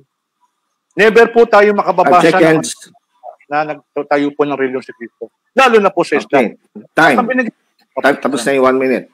Okay, Brother Alvin, yun ang sagot niya. Any follow-up or another question? Yes, my follow-up, Mr. Moderator, to Karashid. Is this, ano ba talaga, Karashid, sa inyong Quran? Kasi sa Biblia namin, unang Pedro 2.21, unang Juan 3.3,5, si Kristo ay walang kasalanan, He is pure, He is righteous, meaning righteous, He does not commit sin. Ano ba talaga sa inyo sa Quran? Makasalanan si Kristo, tulad ni Muhammad? O hindi siya makasalanan o righteous? Saan sa dalawa? Okay, tapos ka na? Tapos ka na? Please answer me categorically because my question is categorical. Brother Alvin, yes, tinatanong mo ba si Rashid kung si Kristo ba ay makasalanan sa Quran o si Muhammad? Yes. Si Kristo ba ang tinatanong mo? Oo, yes. Yun po. Hindi si Muhammad. Si Kristo po tinatanong ko. Sige, okay. Sige. Hindi si Muhammad. Okay, Brother Rashid, 1 minute, start now. Hindi ko si Prophet Muhammad, bagamat hindi naman topic ng pero sasagutin ko rin po. Sige. Kung ang batayan po ninyo, yung chapter 3, verse 46, ulitin ko po yung quotation. Si Jesus po, and He will be one of the righteous. So, hindi lang po siya yung righteous. Hindi lang po siya yung matuwid. Hindi lang po siya yung walang kasalanan. Sa Quran din po, si John the Baptist, wala rin po yun. Tahir po yun, wala po siyang kasalanan. Ang lahat po ng mga propeta, kasama po si Prophet Muhammad, ay wala po talagang kasalanan. Yung po yung po ang sagot ko po. Okay, so wala ka lang sasabihin, hindi mo natatapusin yung 1 minute?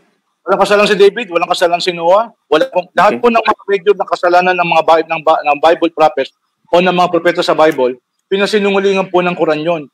Wala pong kasalanan si Lut, walang kasalanan si Solomon, walang kasalanan si Jesus Christ, wala pong kasalanan.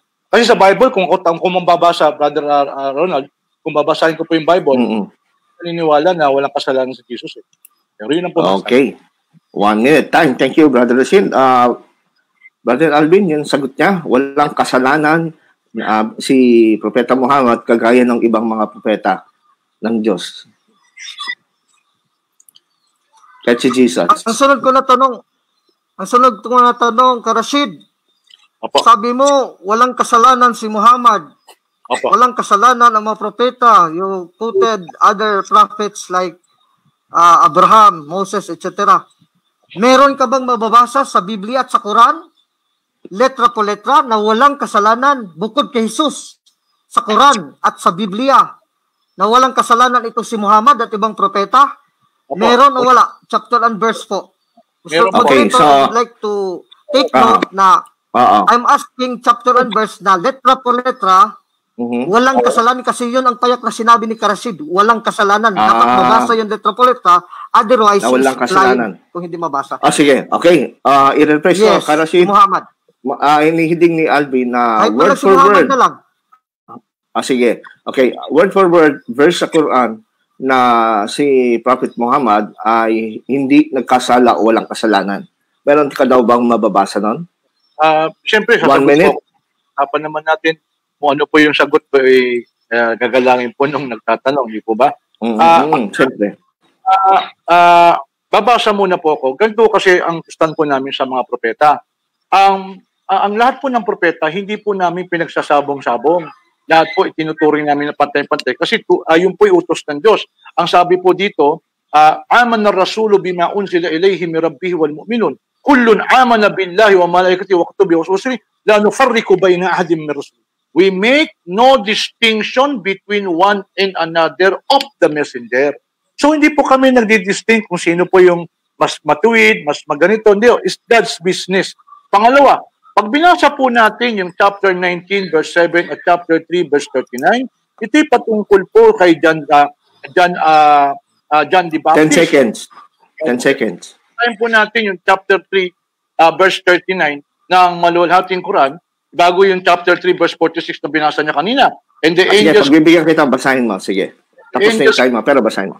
Standing in prayers in Mihraj, give glad tidings of John, confirming a word from Allah. Isa rin po siya sa word of Allah. So lumalabas po dito ay tungkol kay John the Baptist.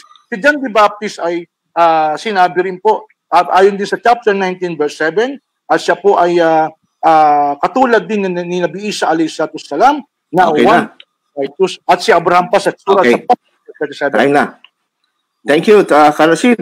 Brother Alvin, yun ang sagot niya na wala talaga magkakasala. So, letra po letra, Mr. Moderator, you deliberated, walang nabasa letra po letra. Nag-explain lang si Karasid without the verse. So next question, Mr. Brad Rashid in the Sun, my friend. Sandali. Ang tanong ko... Sandali, Alvin. Karasid, tinatanggap mo ba yun? Wala. Ang hinahingi kasi niya, verse sa Quran, na nakalagay, si Muhammad ay holy, hindi nagkasala. Meron ba na? Walang kasalanan. Yung walang kasalanan. Walang kasalanan. Walang kasalanan. Meron bang word for word sa Quran nun? Ito po. Surah sige, 1 minute. 19, verse 12 and 13. Pakibasa po, Brother Alvin. Ito po yung patungkol kay John the Baptist. Chapter 19. Hindi verse... Muhammad po ang tinatanong ko, Mr. Moderator. Objection. Okay. Si Muhammad daw. Kasi I'm comparing Christ and Muhammad. Muhammad ang tinatanong ko. Okay, ang tinatanong niya si Muhammad. Ano bang verse sa Quran? Wala ko, Rashid, just tell me. Okay, Karasid. The next question. Okay, Karasid, ito no. Si Prophet Muhammad daw ang walang nagkasala. Meron bang surah sa Bible? Usapan natin kanina. Sasagot po na muna. Kasi tinanong niya. 1 minute. Sige, 1 minute. Sige, 1 minute. 19, verse 12 and verse 12. Okay, Karasid, ito no. Okay, si Prophet Muhammad daw ang walang nagkasala. Meron bang surah sa Bible? And we gave him wisdom while yet sasagot po na muna. Kasi tinanong niya. 1 minute. As a mercy from us. Sige, 1 minute. 1 minute. Chapter 19. Verse 12 and 13. Okay, sige, tayo natin siya. O John, hold fast the scripture, and we gave him wisdom while yet to start. And sympathetic to men as a mercy from us, and pure from sin. Ayan po si Yahya, and he was righteous. Pure from sin, and he was righteous. Objector comes from moderator. Sabi ni Carlos, hindi pa tapos si Rashid sa 1 minute. Tapusin mo, you still have 27 seconds. Tapos na ang naubos lang oras ko, Mr. Moderator. This time naman. Naubos na, 19 seconds na lang. Okay? For 10 minutes. Hindi naman nasagot, naubos ang oras ko. Wala naman sige, i-comment mo na lang yan later sa... Salamat po. Binasa mo, Brother Alvin, yung mga talatang binanggit mo kanina, 3 talata yun, Mark chapter 16, verse 18, 1 Timothy chapter 3, verse 15, at Acts chapter 9, verse 20-31. Tell us honestly, diyan po ba sa mga binasa mong mga talata, nandiyan po ba yung salitang religion, at nandiyan po ba salitang ang religion po ay Iglesia Katolika Apostolika Romana? Kasi ito po yung major na talatang binigay mo. Yung pong tanong ko. Meron po ba yung salitang religion? At diyan po ba nakalagay ang religion po na binigay ay Iglesia Katolika Apostolika Romana? Kasi yan po ang ating topic. Okay, sige. Pasasagutin natin si Brad Alvin. Brad Alvin, 1 minute starts now. Very good question, Brother Rashid in the Sun, my friend. Ang sagot ko sa iyo, yes, letra po letra sa unang Timoteo 3:15, 16.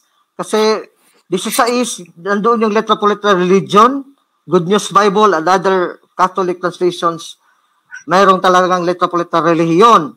Kaya yung iglesia na haligi at suhay ng katotohanan, 1 Timothy 3:15, is according to the instructions of our Lord and Savior Jesus Christ, is the founder of the Catholic Church. Hello? Mark 11:17, quoting Isaiah 56:7. Kaya tinupad ng mga apostol. So, yung tinatag ni Kristo, tinawag ng mga apostol, sa gawa ng mga apostol, in the original Greek, Acts 9:31, Hemenon Ecclesias Catholistes, kayo dias kay Galilea kay Samaria. Kaya yung tinatag ng iglesia sa Judea, Iglesia Katolika, wala naman talagang isa, banal at santa, apostolika na iglesia, Iglesia Katolika lang. 1 minute, tapos nabasa sa mga talata ko, maraming talata. Okay. Yan ang sagot niya, Karasid, for 1 minute. Any follow-up question? Balik po ako. Sabi mo doon sa unang Timoteo 3:15, may salitang religion. Saan po nakalagay yung salitang religion doon? Doon po sa salitang Greek. Kasi ang nabasa po natin iglesia. Ano po ang patunay mo? Yun hubang iglesia ay religion? Meron po ba kayong patunay na kung sinabing iglesia o iglesia ay religion? Kasi yung iglesia, kongregasyon ng tao. Sa Arabic, jamaa. Kailan po yung kongregasyon ng tao o fellowship ng tao ay naging assembly of people? Sabi nga dito sa Greek Strong Dictionary, what is ecclesia? An assembly of people. Okay? Assembly of men. So ito po ay gathering of men. Mr. Moderator, yun. Saan po yung salitang religion? Question lang, Brad Rashid. Okay lang. Alright. Sige, tapusin natin si Rashid. Tapos ka na sa question mo, Rashid.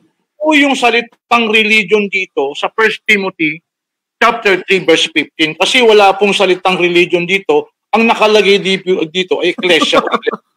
Ang ecclesia hindi po religion na dito. Ecclesia assembly of people. Okay, so for 1 minute sa tanong niya sa iyo, Brad Alvin, iglesia nakalagay doon, hindi daw religion. Religion is different from church or iglesia. Pwede bang sagutin mo ito sa loob ng 1 minute? Nawala siya. Nag-cut ata. Okay, narinig mo, okay, Brad Alvin? Sasagot ako, Mr. Moderator. Okay, for 1 minute, okay, starts now. Yes. I beg to disagree sa side comments si Brad Rashid na instead magtanong sa direkta, nag-side comments siya na pag iglesia na hindi na agad reliyon. That is a side comment. That is not a question. Ang sagot ko sa iyo kanina, Brother Sid, dito now, Good News Bible. 1 Timothy 3:15, the Church of God, the living God, the pillar and support of the truth. Verse 16, versikulo 16, how great is the secret of our religion. Kaya yung iglesia na tinatag ni Kristo sa Matthew 16:18, na Ecclesias Catholicos in Acts 9:31 sa original Greek, relihiyon din yun at iglesia, unang Timoteo 3:15-16. At dinagdagan ko pa, Rashid, religion that is pure and undefiled, acceptable to God the Father, in James 1:27, is Epistola Catholica ad Sancti Jacobi Apostoli. That is a Catholic epistle from James, a Catholic, written to the Catholic persons or Christians during the time. Epistola Catholica, that is the religion acceptable by God the Father. James 1:27. Okay, tapos na 1 minute. Tapos na ang time minute. Okay, Karasid. Okay, yun ang kanya sagot. Sandaling tanong ko. Yung pong binasa yung Good News Bible, yung po ba official ng Bible ng Katoliko? Okay. Yes, yung meron nga. Imprimatur at Bible of Scott. Meron. Official din. Pero itong yung American... Cardinal Sin. Imprimatur at Nihil of Scott. Kaya nga, Good News Bible, Karasid, is with Apocrypha and Deuterocanon, 73 books. Salamat po. Okay. Next question. Binasa niyo po yung chapter 16. Okay, next question. Tama? At saka yung verse 18. Sabi po nyo, nakasalalay po kay Pedro, siyang unang obispo na sinasabi po ninyo. Binigay sa kanyang susi ng langit. Di ba? Sinuot nyo rin yung verse 19. Etong tanong, ano po ba ang sabi ni Kristo patungkol kay Pedro pagkatapos po ng mga talatang 19, 20, 21, 22, 23, sa verse 23, ano pong sabi ni Kristo patungkol kay Pedro? Okay, yan ang tanong ha. Alvin, ano daw sinabi ni Kristo kay Pedro sa verse 23? Start now. Sige, sagot.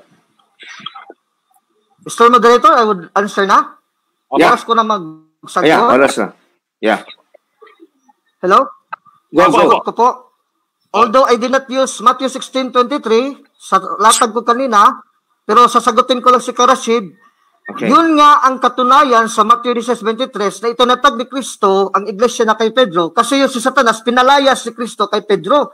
Kasi Pedro talaga ang sa Diyos na hindi makaturo ng kamalian. Kasi sinamahan ni Kristo, pinalayas si Satanas. So that is favorable to the side of the Catholic Church and not Islam, Brother Sid. Kasi kung natuloy ang iglesia na tinatag ni Kristo sa Matthew 16:18, hindi yan nawawala sa kasaysayan.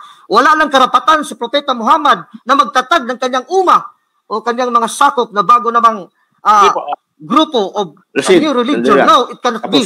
Because the religion of Christ goes through history. That is the Roman Catholic Church. Okay, time. Okay, another question? Linawin ko lang po. Ulitin ko lang po. Ako po babasa. Sa Matthew chapter 16 verse 23, ang sabi po ni Jesus kay Kristo ganito. Kay Pedro ganito. Ngunit lumingon siya si Jesus at sinabi kay Pedro, layuan mo ako, Satanas! Ano pong tawag ni Kristo kay Pedro? Satanas. So, tinatanggap niyo po ba na si Pedro po tinawag ni Jesus na Satanas? Okay, yan ang tanong. Alvin? Hindi po. Starts 1 minute. Sige, 1 minute. Brother Sid, very clear. Ang sinabihan ni Kristo si Satanas, hindi si Pedro. Pinalayas si Satanas. Si Satanas, lumayas ka. Hindi si Pedro si Satanas. Paano naging Satanas si Pedro? Ibang persona si Pedro. Iba ang persona ni Satanas. O Lucas 22, 21, 22. Makinig ka muna, Brother Sid. And the Lord said, Simon, Simon, behold, Satan hath desired to have you, that he may shift you as wheat. But I have prayed for thee, that thy faith fail not, and thou being once converted, confirm thy brethren. Ibig sabihin, si Satanas ay pinalayas ni Kristo na tagapagtatag ng Iglesia Katolika sa Matthew 16:18. Hindi yan magagapi ng hadis ni Satanas. Kaya pinalayas si Satanas, Matthew 16:23, Lucas 22:31-32. Dapat tanggapin mo yan na may pagpakumbaba, Santiago 1:21, upang ikaw ay malitas. Bumalik ka na sa Katoliko, Brother Sid. Kasi I know you're a Christian before. That is indestructible, the church that Christ founded, Matthew 16:18. Okay, time. Brother Alvin, time. Time na. Okay, Karasid, follow-up question. You still have 1 minute and 18 seconds. Kung balik yung tanong na yan, sige. Basahin ko po. Ito pong sa alin yung New Testament Pinoy version. Basahin ko po ulit para maging malinaw po sa atin in chapter 16. Ano yan? Tanong ba yan, Karasid? Tanong ko po. Okay lang ba? Sige.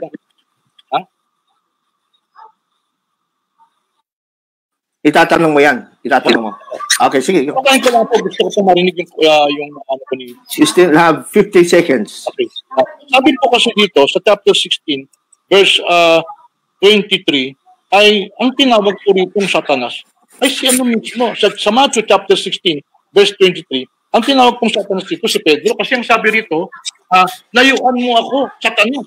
ikaw ay isang kapisuran sa akin sapagkat hindi mo iniisip ang mga bagay ng Diyos, kundi ang mga bagay ng tao. Ang kausap niya rito si Petro eh. Okay, anong tanong mo, Karasid? Ang tanong ko, hindi ba malinaw sa talatang ito? Si Pedro po ang Satanas? Batay sa sali na yan ng Bible? Pati rito anong sali ng Bible yan? Malinaw po, hindi si Pedro ang Satanas kasi pinangalan ng Kristo. Sandali. Satanas, lumayo ka. Wala na pong oras, Mr. Moderator. Okay. Sinagot ko na siya. Okay. Time. Tapos na po ang ating cross-exam. Ano? Salamat sa inyong participation. Dalawa kayo. Maganda yung napakita yung attitude. So, datakot tayo ngayon sa rebuttal. Okay? Rebuttal means presenter. Ang una nating speaker for rebuttal ay si Brad Alvin ng Roman Catholic ng Islam, Karasid, sa kanyang presentation. At kung meron kang pwedeng ihabol dun sa na cross-exam, pwede mo rin isingit sa loob ng 25 minutes. Okay? Okay? So, ready ka na? 25 minutes. Yes, Mr. Moderator, Doc Ronald, I'm ready. Brad Alvin. Okay, sige. Go ahead. Thank you very much, Mr. Moderator, Doc Ronald, at ang aking kaibigan si Brad Rashid Indasan na matiwasay naman na nga sa cross-examination din. Naririnig naman ng mga viewers natin at listeners. I'm trying to speak in Tagalog although I have a Cebuano accent, kaya I ask the kind indulgence of Brad Rashid I would have to speak in English, pero sige na lang, Tagalogyan na lang natin para mas maraming makarinig at makaintindi for the benefit of the viewers and listeners natin, both Muslims and Catholics and Christians. My first question is very fundamental and basic. Kung totoo na si Allah o ang Diyos nagtatag sa Islam, dapat siya mismo direkta magtatag at magpipili siya kung gagawa siya ng kasangkapan, isang tao, propeta, dapat perfecto din na katulad niya para ang relihiyon na kinote ni Brad Rashid Indasan sa Surah 5:3 ay perfecto din. Tulad ni Kristo na perfecto. And Christ is perfect and righteous according to the Quran and has committed no sin. Surah 3:46, unang Pedro 2:21, unang Juan 3:3, 5. Now, this is a very fundamental fact and reality that we have to face with, both Muslims and Catholics. Kasi kung talagang sa Diyos ang Islam, dapat ang Diyos mismo direkta, hindi na gagamit ng anghel na si Gabriel, hindi na gagamit pa ng propeta na nabi na si Muhammad, na tulad din ng mga propeta sa Old Testament. Anong pinagkaiba kung di Diyos mismo ang nagtatag? Kaya nakita natin, now the question is, who is the superior and true God and superior religion and superior prophet and founder of a true religion? Yung relihiyon na tinatag na sa pamamagitan ng taong makasalanan, sinful like us. Kaya sabihin natin, mabait si Muhammad, pero makasalanan pa rin, hindi perfect. O si Kristo na walang kasalanan talaga, walang bahid, kahit unti at maliit na kasalanan. Saan ang mas superior at mas makatotohanan na relihiyon? Kasi pag bulaan yung ginamit ng kasangkapan, magtuturo ng doktrina at aral ng mga bulaan.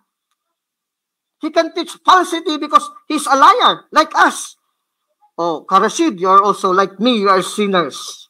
No one of us, no Muslim or no Catholic can tell the world, I am perfect, I am sinless as long as I live. No! But here, we are debating about the true religion established by God according to Quran and according to the Bible, Old and New Testament. And Karasid Indasan failed miserably to state even in the Quranic text, there is no such thing that Allah directly established Islam as a true religion. He made use not even of Muhammad alone, but through the angel Gabriel. Why would he use angel Gabriel? And then from angel Gabriel, not directly from Allah, then go down to Muhammad, and Muhammad to his companions, the Sahabas, before throughout the world. Ang daming dinaanan. Tapos si Muhammad, makasalanan pa, mga sahaba, although they are pious, according to Muslim scholars, pero makasalanan pa rin, imperfect. So napakaliwanag dyan, Karasid, na yung relihiyon mo, we cannot accept, no matter how you say that, if you read the Quran, Brother Alvin, you will be convicted of becoming a Muslim. No, I cannot be convicted of becoming a Muslim. Why? Because Islam is established by Allah, your God, through the Prophet Muhammad, which is a sinner, in contrast to Jesus Christ, our Savior and our Redeemer, and our Founder, which is sinless and a divine person. That's why a divine person cannot lie. When he says in Daniel 2:44, which Karashid, hindi mo na pasubalian, hindi mo natutulan ang talatang yan. Sinong katuparan yan? Hindi yan Islam. Why? Kasi ang Islam nang itinatag yan ni Propeta Muhammad, wala naman talagang ibang nagtatag dyan, kundi si Propeta Muhammad. O basahin natin dito sa dictionary, Webster's Dictionary, a very simple and clear reference. It is written, the Webster's Dictionary, that Muhammad, here it is, Muhammad, who is Muhammad? The Arab founder of Islam. This is standard. He is the Arab founder of Islam. Allah is not human being. That's why, according to Muslims and Islam, he needs a prophet. A human being has body and blood. But no, not like Jesus Christ our Lord, because he is the divine person himself. Isaiah 9:6, Isaiah 7:14, Matthew 1:23, who established his church. The divine person himself establishing directly without mediatorship of an angel, which is even imperfect. All angels are imperfect. They are not God. How much more are the prophets? They are sinners. Pag showdown namin ni Karashid, mga kapatid kong mga Muslim, huwag sana kayong masaktan. Nag-showdown ako sa kanya. Very candid and clear. Brother Rashid, may mababasa ka ba letra po letra sa Quran nyo? Sa Quran nyo ha? Not in the Bible, in the Quran. Na si Muhammad, walang kasalanan. Kasi nagsalita ka, walang kasalanan, hindi lang si Muhammad, marami pa. Ang talata mo, Juan Bautista is cousin of Jesus Christ. At kasunod siya ng Panginoong Kristo. Isa kaming simbahan. Eh, hindi naman siya kasama lang Islam kasi 6th century lang ang Islam. Alam mo yan, Karasid. So does not prove your case. Eh, si Muhammad ang kinagsangkapan yung mga talata mo sa Quran eh. Allah, Muhammad. Muhammad, Allah. Allah, Muhammad. Eh, dapat basahin mo talaga sa Quran na si Muhammad ay sinless and perfect so that he will be a perfect founder. He cannot teach error. Eh, ganyan tayo, Karasid eh. Kaya I have no confidence of your Prophet Muhammad. Why? Because he is a sinner like me. He can lie to me. He can deceive me. As I can also deceive you and anybody else because I am a sinner. But not Christ, because there is no desire. Unang Pedro 2:21. Wala siyang kalikuan. Is pure, unang Juan 3:3, 5. Yun ang kahulugan sa Surah 4 at 3:46. Being righteous. And I know, be honest enough, Karashid, that the Islam world accept that Christ is perfect. Kaya nga, dinama yung mga ibang propeta, sinless na rin. Pero ka nabasa ng ibang propeta, sabi ng mga Muslim, sinless din sila. Si Kristo lang talaga ang sinless according to the doctrine of Islam. Karashid, let us be truthful enough. Let us tell the world what we are really believing about. Islam does not believe that other prophets like the prophets of the Old Testament, even Moses, is sinless. No! They are righteous, but they are sinners like us. We can also be righteous, but we are sinners. Especially Muhammad, he is sinner. You know that there are many verses in the Quran. If I challenge you later, if I can read to you, Brother Rashid, letter by letter, that Muhammad is a sinner, has many sins, and you will fail in this debate. You will lose this debate. I know you know that verses, Brother Rashid. That's why you cannot give me a verse. I challenge you, Karashid. Matatapos na lang i-debate natin itong talakayan, wala ka talagang mababasa. Kasi ang mababasa sa Quran, makasalanan si Muhammad. Hindi pwedeng mag-contradict na. Sasabihin na Allah, i-abrogate ko yung makasalanan si Muhammad, Brad Alvin, dito sa bagong sura ko. Ito na naman ngayon ang bagong sura, ang thread ng Islam. Si Muhammad perfect na. True, Karashid Indasan. Karashid, you are adding to your Quran. That is a sin. You will be regarded by the Muslim scholars listening to our debate. We call this a grand online debate. You will be branded as an unbeliever. Because you exchange, you patunog mo na si Kristo tulad din ni Muhammad na may kasalanan pero wala ka nabasa sa Quran na ganyan. Kasi sa Quran, righteous siya, letra po letra.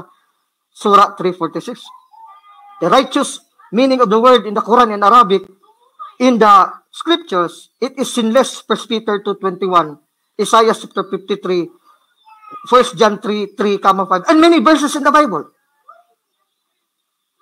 So, Karashid, you failed miserably in this debate.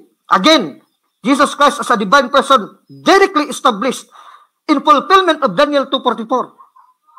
You have not negated Daniel 2:44, which says that God himself, not no prophet, no angel, but God himself, according to Nabi Daniel, letra po letra, letter by letter, God himself in the time of the kings will establish and build his kingdom, and this kingdom shall have no end.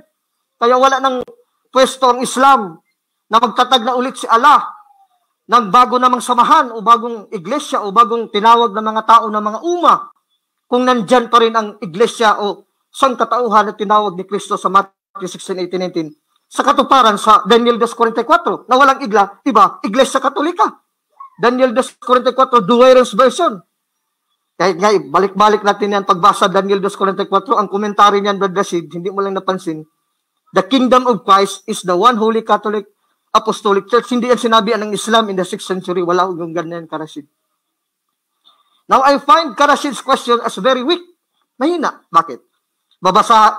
Tatanong siya ng letra po letra, nabigyan naman natin. But that is not the essence of the argument. Na may babasa ba letra po letra? Relihiyon? Ang iglesia ba? Relihiyon? Ang relihiyon ba iglesia? The essence is that God, through the prophecy, established his people. This is the church, Daniel 2:44. Sino ngayon ang katuparan yan? Kung hindi ang Iglesia Katolika, tinatag ni Cristo kay Pedro, Mateo 16:8-19, na hindi pananagan ng hadis. Kaya nga hindi panahigan ng hadis si Satanas. Sino pa bang hari, brother, sa hadis, sa impyerno? Di ba si Satanas, si Lucifer? Kaya pinalayas. Huwag mong paratangan na si Kristo, si Isa Al-Masih, brother Sid. Propeta niyo sa Islam, si Isa Al-Masih. Hindi magbubulaan, tapos sasabihin si Pedro mismo, si Satanas. Isang persona lang pala, si Pedro, si Satanas, si Pedro. That is a very laughable matter, brother Sid. Every Christian who reads the Bible, brother Sid, will laugh at you. Not only me. Why? Because of the simple reason, even you read it plainly. If you are not biased against the text of the Bible, you do not do violence to the verse. Satan is another person than Peter. Matthew 16:23. Why? In the context of the whole Bible, Christ said in Luke 10:18, he saw Satan fall out from heaven. Luke 22:31-32, Christ prayed to the Father that Peter, Satan has asked me to sift you. But I pray for you, Peter, that your faith will not fail. Yan, iba talaga si Satanas. Kalaban niya ni Kristo. Si Kristo ang nagtatang sa kanyang iglesia kay Pedro. Si Kristo ang nangako. Et portay infere non provelabot adversus iyam. Kaya hindi makapasok ang Islam at si Muhammad. Dahil hindi makapapanaig, sabi ng Diyos sa si Allah na tunay na Allah, ang kamatayan o si Satanas, ang Diablo, ang kamatayan, laban sa kanyang iglesia. Matthew 16:18. So, Brother Sid, I hope you will take my invitation as a brother Christian. Sabi mo nga, kung totoo, Brad Alvin. Ngayon, Brother Sid, baliktarin ko. Brother Sid, hindi lang kung totoo. Totoo talaga, Brother Sid, kung naniniwala ka kay Kristo, Isa Al-Masih na propeta nyo. Na kinasihan ng Diyos, word of Allah, kalimato Allah. Surah 3:45, kung kalimato Allah, si Isa Al-Masih, yung kalimato, yung kalima ni Allah, salita ni Allah, hindi yun magbubulaan. Kung nagbubulaan yun, masisira ang Quran. Hindi lang si Isa Al-Masih masisira, ang Quran masisira, si Allah masisira, si Muhammad masisira, pati na whole Biblia, Old and New Testament, masisira lahat, Karashid. Sirain natin lahat, Karashid. Ikaw na lang maiwan mag-isa, Karashid. Where will you go? Satan would be laughing at you and will take your soul, Karashid. Wala nang tutulong sa'yo, mag-isa ka na lang. Sinira mo na lahat ang utos ng Diyos ayon sa banal na kasulatan. And Satan will take your soul, Karashid, in hell. Maawa ka naman, Karashid, sa sarili mo, Karashid. I would like to invite you. You are a Christian before. Come back to the Catholic Church. The faith that you have been, I hope and I think, kung hindi ko nagkamali, dito ka na binyagan sa Katoliko, Karashid. This is not only a debate just to win arguments. This is a dialogue. Meaning, it's like a brother. You are my brother. I am a Filipino. You are a Filipino. I am your brother also, Brother Alvin Gitawondo. I want that your soul would not be thrown into the lake of fire, Karasid.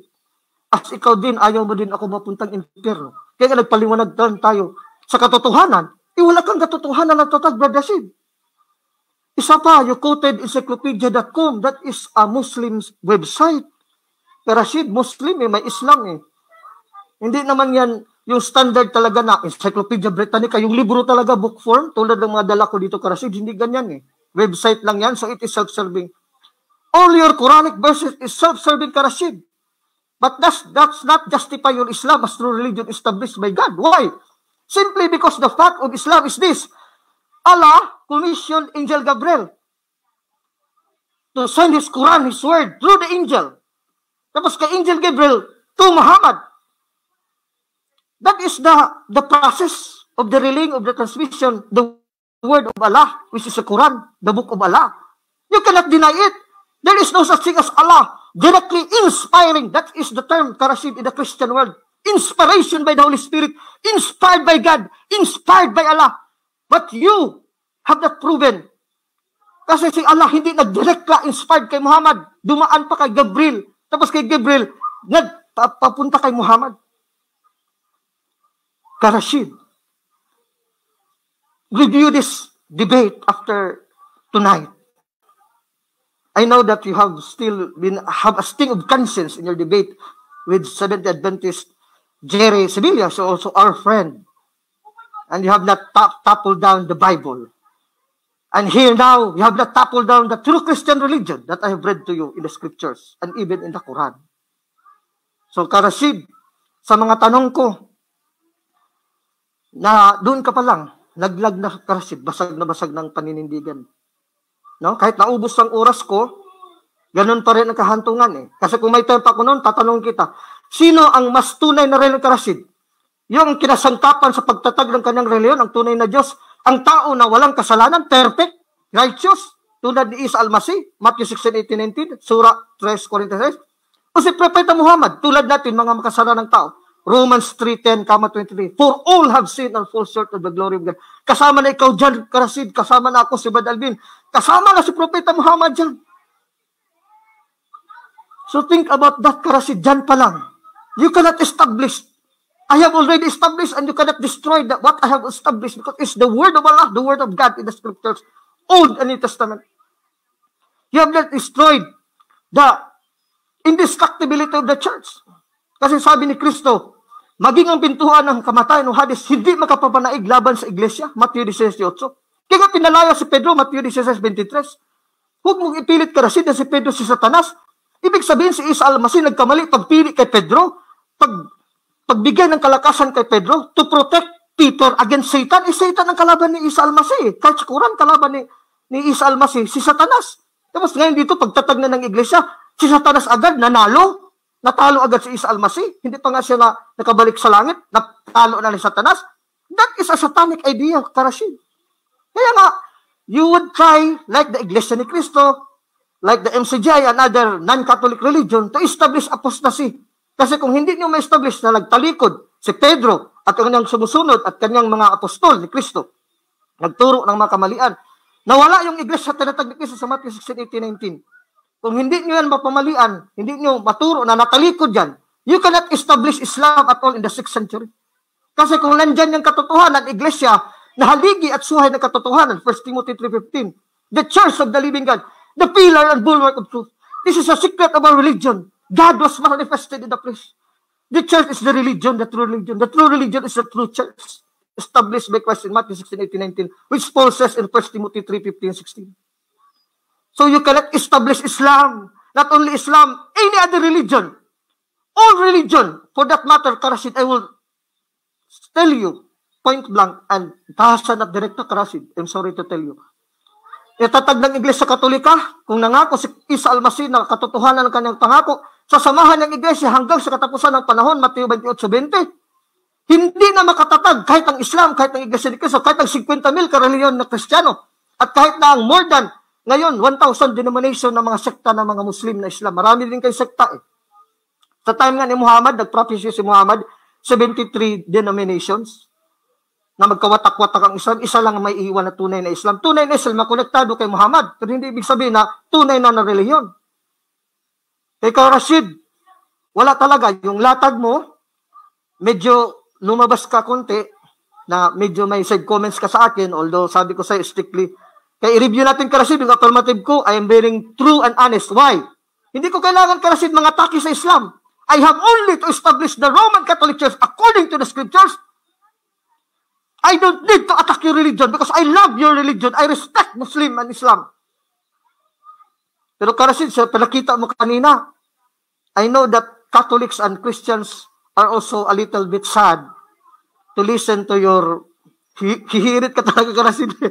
Sa natin kanina, kahapon, the other week na affirmative. Dito lang tayo magbugbugan sa cross-examine, saka sa rebuttal. Parang ginaban mo na ako kanina pero hindi pa rin na basag yung mga talata ko kasi wala kang natakol doon mga side comments mo. Wala nga sa tema ko. Hindi mo na yung mga verses ko. Kaya again, Rashid, I'm sorry to tell you, my friend, Muslim. This is not a battle of intelligence. Hindi ito pagalingan, Rashid, na siguro si Brad Alvin makinig to kay marami itong napag-aralan. No! It's not a battle of intellect. It is a battle of truth, Rashid.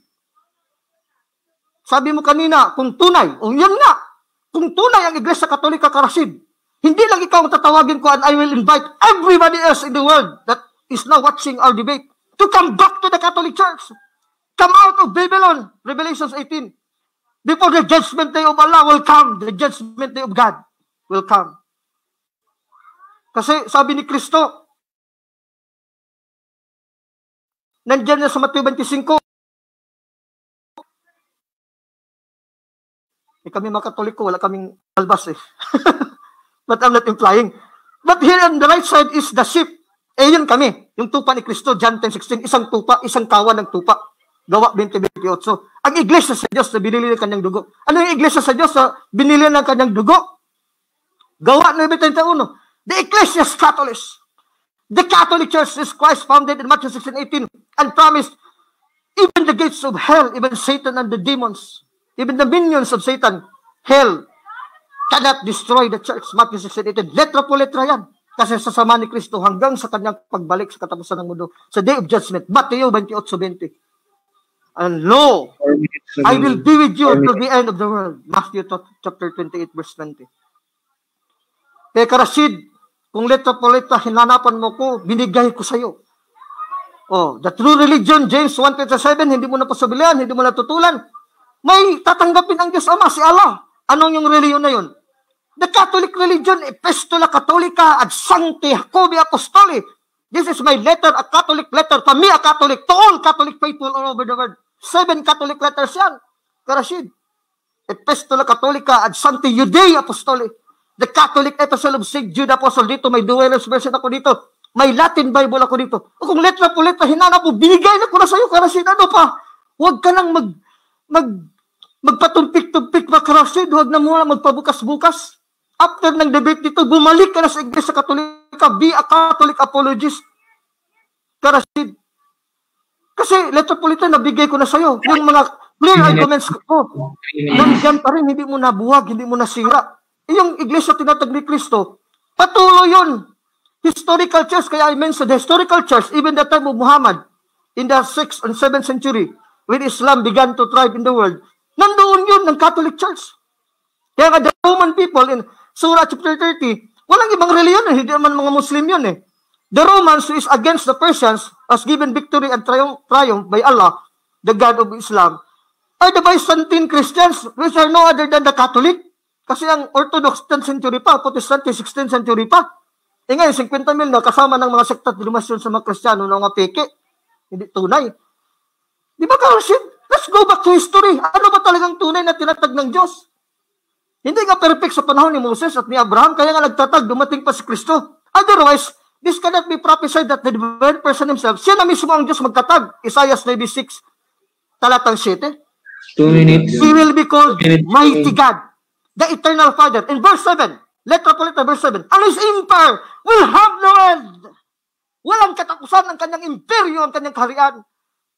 Kung salita yan ni Allah, at yung Diyos na pagkapangyarihan yan at Ama, na walang katapusan, si Isa Almasih. Isaiah 7:14, Mateo 1:23, marami pang talata ng Biblia sa Bagong Tipan. Tututulan ba natin ang Diyos sa si Allah? That He will establish a kingdom, His empire on earth, that will have no end, Daniel 2:44. Ikunti nga lang talata ko, Karasid. Sanay ako sa debate. Ang daming talata, tatambakan kong kalaban ko. Sa'yo ngayon, I am being merciful to you. I'm only giving you few verses so that let us see. I'm not afraid. Let us see. Showdown. Kung masisira mong talata ng Iglesia Katolika Apostolika Romana, hindi mo nasira kasi hindi nga talaga yan masisira. Matthew 16:18 Karasid. Lahat ng mga talaban ng Iglesia Katolika, sigero pa, surrender kasi hindi talaga mabubuwag yan. Matthew 16:18. You are Peter and upon this rock I will build my church. And even the gates of hell shall not prevail against it. Hindi talaga yan. Kasi si Satanas, hindi ka naman si Satanas, Karasid Konti lang yung kapangyarihan mo, Karasid. Lahat ng Islam dito sa mundo, mga Muslim, wala kayong power like Satan in hell. Si Satanas talagang may mga kapangyarihan na kalaban ni Kristo. Hindi nga nanalo laban sa Iglesia. Kasi sasamahan ni Kristo hanggang sa katapusan ng panahon, Mateo 28:20. At ito walang iba, Ecclesiastes Catholic, Acts 9:31. Sa original Greek. Romans 28 sa Romans. Hipistis humon, kat ang helitay in holo to cosmo. The faith pistis, kat ang helitay katahulos. Pro Romayos, sa Roman Catholic faith, which is heralded to the whole world. That is the Ecclesiastes Catholic, Acts 9:31. And it cannot be restored, Matthew 16:18. Matthew 28:20. So Karasid and all other Muslims come back to the Catholic Church. Thank you very much, Mr. Moderator. Okay, thank you very much sa rebuttal na 25 minutes. Tapos na po ang 25 minutes rebuttal ni Brother Alvin ng Roman Catholic Church. Ngayon naman ay papakinggan naman natin ang rebuttal ng Islam sa pamamagitan ni Brother Rashid for 25 minutes. Okay, Brother Rashid, are you ready? Okay po. Okay, all right. Go ahead. Magandang hapon po muli sa inyo. Ngayon, bago ko ipresenta ng aking rebuttal, papatulan ko muna yung unang tanong niya. Ayun sabi niya, come back to Iglesia Katolika. Baka nakakalimutan mo, Brother Alvin, ha? Ang nanonood dito, karamihan, mga dating Katoliko. Saan mo kami tatawagin? Maging sunog baga na naman kami? Ha? Pag birthday ni Jesus, inom. Pag namatay pag pinako si Kristo, inom. Pag namatay si Kristo, inom. Pagkatapos ang mga babae, magpapasexy. Oh, okay, magagalit sa akin, ha? Diyan mo ba kami muli? Yayayain ang mga dating Katoliko na nag-Muslim, hindi na manginginom ng alak. Brother Alvin, hindi na mahilig sa gimmick. Tapos, yayayain mo naman kami sa dati namin isinukang pananampalatayang hidwa. Puro Katoliko yung nanonood sa atin. Brother Alvin, hindi kita tinira kanina. Nakita mo naman, alumanay na malumanay ako. Ngayon! Nakita mo ngayon. Ha? Ito. Oh, mamaya ako papakita. Sabi niya, ibinigay ang susi kay Pedro. Ito, ikaw susi. Ito sa'yo susi. Sabi ko, ano sabi ni Kristo pagkatapos ng mga ilang talata? Kasi 18 yun 19, 20, 21, 22, 23. Ano sinabi ni Pedro? Sabi ni Kristo, lumayo ka, Satanas. Dali lang, pambira. Yung palang tagahawak ng susi ng Katoliko, si Satanas. Bakit? Sabi niya, hindi naman si Pedro sinasabihin niya dyan Andali, pambira. Ano naman kala nyo sa amin? Engot magbasa. Pakibasahin ko chapter, ito with chapter 23, 16:23. Tingnan nyo babasahin ko. Sabi dito, dinala ni Peter, sandali. Pero hinanap ni Jesus si Peter, sinabi, dinala siya ni Peter sa isang tabi at saka siya sinaway, Lord, huwag naman sana, hindi mangyayari sa inyo ang bagay na yan. Pero, hinanap ni Jesus. Sino hinanap ni Jesus? Hinanap ni Jesus si Peter at sinabi, layuan mo ako sa Satan. Matakit mo. Hinanap pa ni Jesus si Peter Ba't niya pahanapin? Nung hinanap niya si Pedro, ulitin ko pagbasa pero hinanap ni Jesus si Peter at sinabi, layuan mo ako, Satan! Nakaharang ka sa daanan ko at iniisip mo ay hindi galing sa Diyos, kundi sa tao. May kausap siya si Pedro. Hinanap niya pa. Nung hinanap niya na, lumayo ka, Satan. At hindi yata alam niya ni Brother Alvin yung kanilang sariling Bible. Ito, the New American Bible sa inyo to Ano ba sabi sa commentary? Pampira naman, oh. Oh. Aral-aral din pag may time, Brother Alvin. Ha? Sabi, oh, get away, Satan. Peter's satanic purpose, ayan, oh, Peter satanic purpose by Matthew's addition in the source of the words, you are obstacle to me. In other words, ang sinasabihan talaga doon, si Peter. Ayan, tuloy ako. Ang aming topic, ano talaga ang tamang rito? Pumunta siya doon, si Muhammad pa, may kasalanan, si Jesus pa, wala. Ang layo ang layo. Ito ngayon, bakit ako maniniwala? Sabi raw niya, chapter 16, verse 18, itatayo ko ang aking iglesia. Yun ba, iglesia katolika, apostolika Romana? Kung totoo na yung relihiyon ni Jesus Christ ay iglesia katolika, apostolika Romana, which is our topic, Brother Alvin, bakit po kamakailan lang naging pangalan yan? Kanya.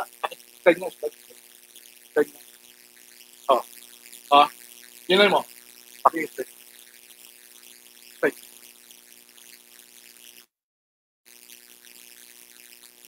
Sige. Pakita ba? Sabi sa Discourses on the Apostles' Creed, page 191, in 1870, at the Vatican Council, the name Roman Catholic was proposed and was rejected by the bishop themselves. The bishop assembled unanimously decided upon this official name, the Holy Catholic Apostolic Roman Church. 1870 lang, nauna pa si Magellan na nauna pa yung Pilipinas, yung pangalan ng Pilipinas 1521. Tuloy. So sa pangalawang step. Ito po yung aking Tuloy. Sige.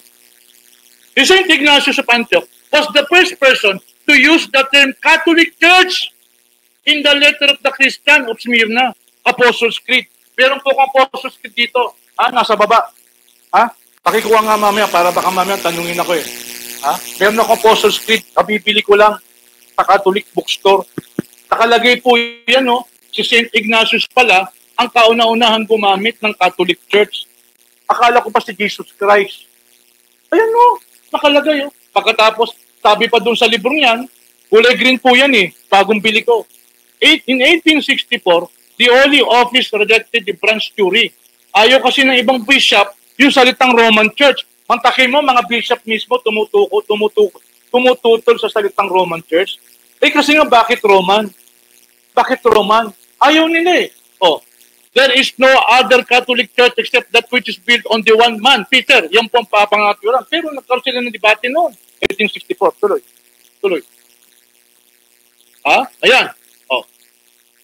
English bishop attending the First Vatican Council raised objection to the expression Santa Roma Catholic Ecclesia. Yung mga bishop, mga English bishop yan ayaw nung salitang Santa Romana Catholica Ecclesia, Holy Roman Catholic Church, which appeared in the scheme. Okay, sila mismo. The bishop proposed the word Roman to be omitted or at least for commas to be inserted. Between the objectives out of consent that use of the term Roman Catholic would lend support to the proponents of the branch theory. Ibig sabihin, sila mismo nagtatalo kung ano talagang official. At ang mga bishop, ayaw ng salitang Roman before. Ayan po, ang batayan natin. Tuloy. Okay? While the council overwhelmingly rejected the proposal, the text was finally modified to read Sancta Catholica Apostolica Romana Ecclesia. Okay, so, yan po, kamakailan lang naging official yung pangalan na yan, katakot-takot na debate para sabihin ni Ka Alvin na ito yung reliyong itinabyo ni Jesus. Tuloy. Pupunta ako sa mga kanina. Okay, ito pa sabi. From 1937 to 1972, the Constitution of Ireland recognized the special position of the Holy Catholic Apostolic Roman Church. The Anglican Archbishop of Dublin had objected to Catholic Church and quoted the Council of Trent for the longer title which was approved by Eugenio Basili and Pope Pius. So ito po mga to, nakita nyo, yung pangalan po, sila nagtatalo. Maraming debating naganap. Para sabihin ko talagang yan talaga ang reliyon. Noon pa man, biblically speaking, dapat bakit kumakailan lang na-invento yung pangalan na yan? Kaya nga walang mabasa si Ronald. Kaya pinagtagpi-tagpi niya yung mga, kasi Brother Alvin pinagtagpi-tagpi niya yung talata. Aba, what make others to stop na magtayo ng sekta? Tagpi-tagping talata rin na nangyayari naman ngayon. Ako magtatayo ng iglesia. Iglesia ng Makipot. Paparisong sa SCC. Bakit? May mababasa. Lumakad kayo sa Makipot na daan. Na nangyayari naman yan eh. Tagpi-tagping talatang ginawa niya. Pinagsama yung Roma. Pinagsama yung iglesia. Pinagsama yung Raganap. So, doon sa binasa niya kanina, doon sa Acts chapter 9, verse 31, nagtataka ko, paano nasabi ni Alvin na ito ay Iglesia Katolika, Apostolika Romana? Wala naman nakalagay dito. Basahin nga natin yung na-app.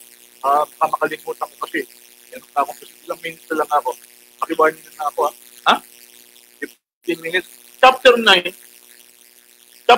verse 31. Sabi po dito ba pag binasa mo, mararamdaman mo ito yung Roman Catholic Church ang sinasabi rito. Pampira naman, basahin natin. Sa gayoy, nagkaroon ng kapayapaan at tumatag ang iglesia sa buong Judea, Galilea, Samaria. Yung salitang buo doon, yun ang sinasabi niyang laganap, spread. Religion bang nakalagay dito? Religion Katoliko? Hindi naman na nakalagay, Sa gayoy, nagkaroon ng kapayapaan at tumatag ang iglesia sa buong Judea, Galilea, at Samaria na namumuhay na may takot sa Panginoon. Wala namang religion Iglesia Katolika, Apostolika Romana rito eh. Wala nga Roma nakalagay dito. Galacia. At yung tinutukoy dito, kalipunan ng tao. Kaya yun na sinasabi ko.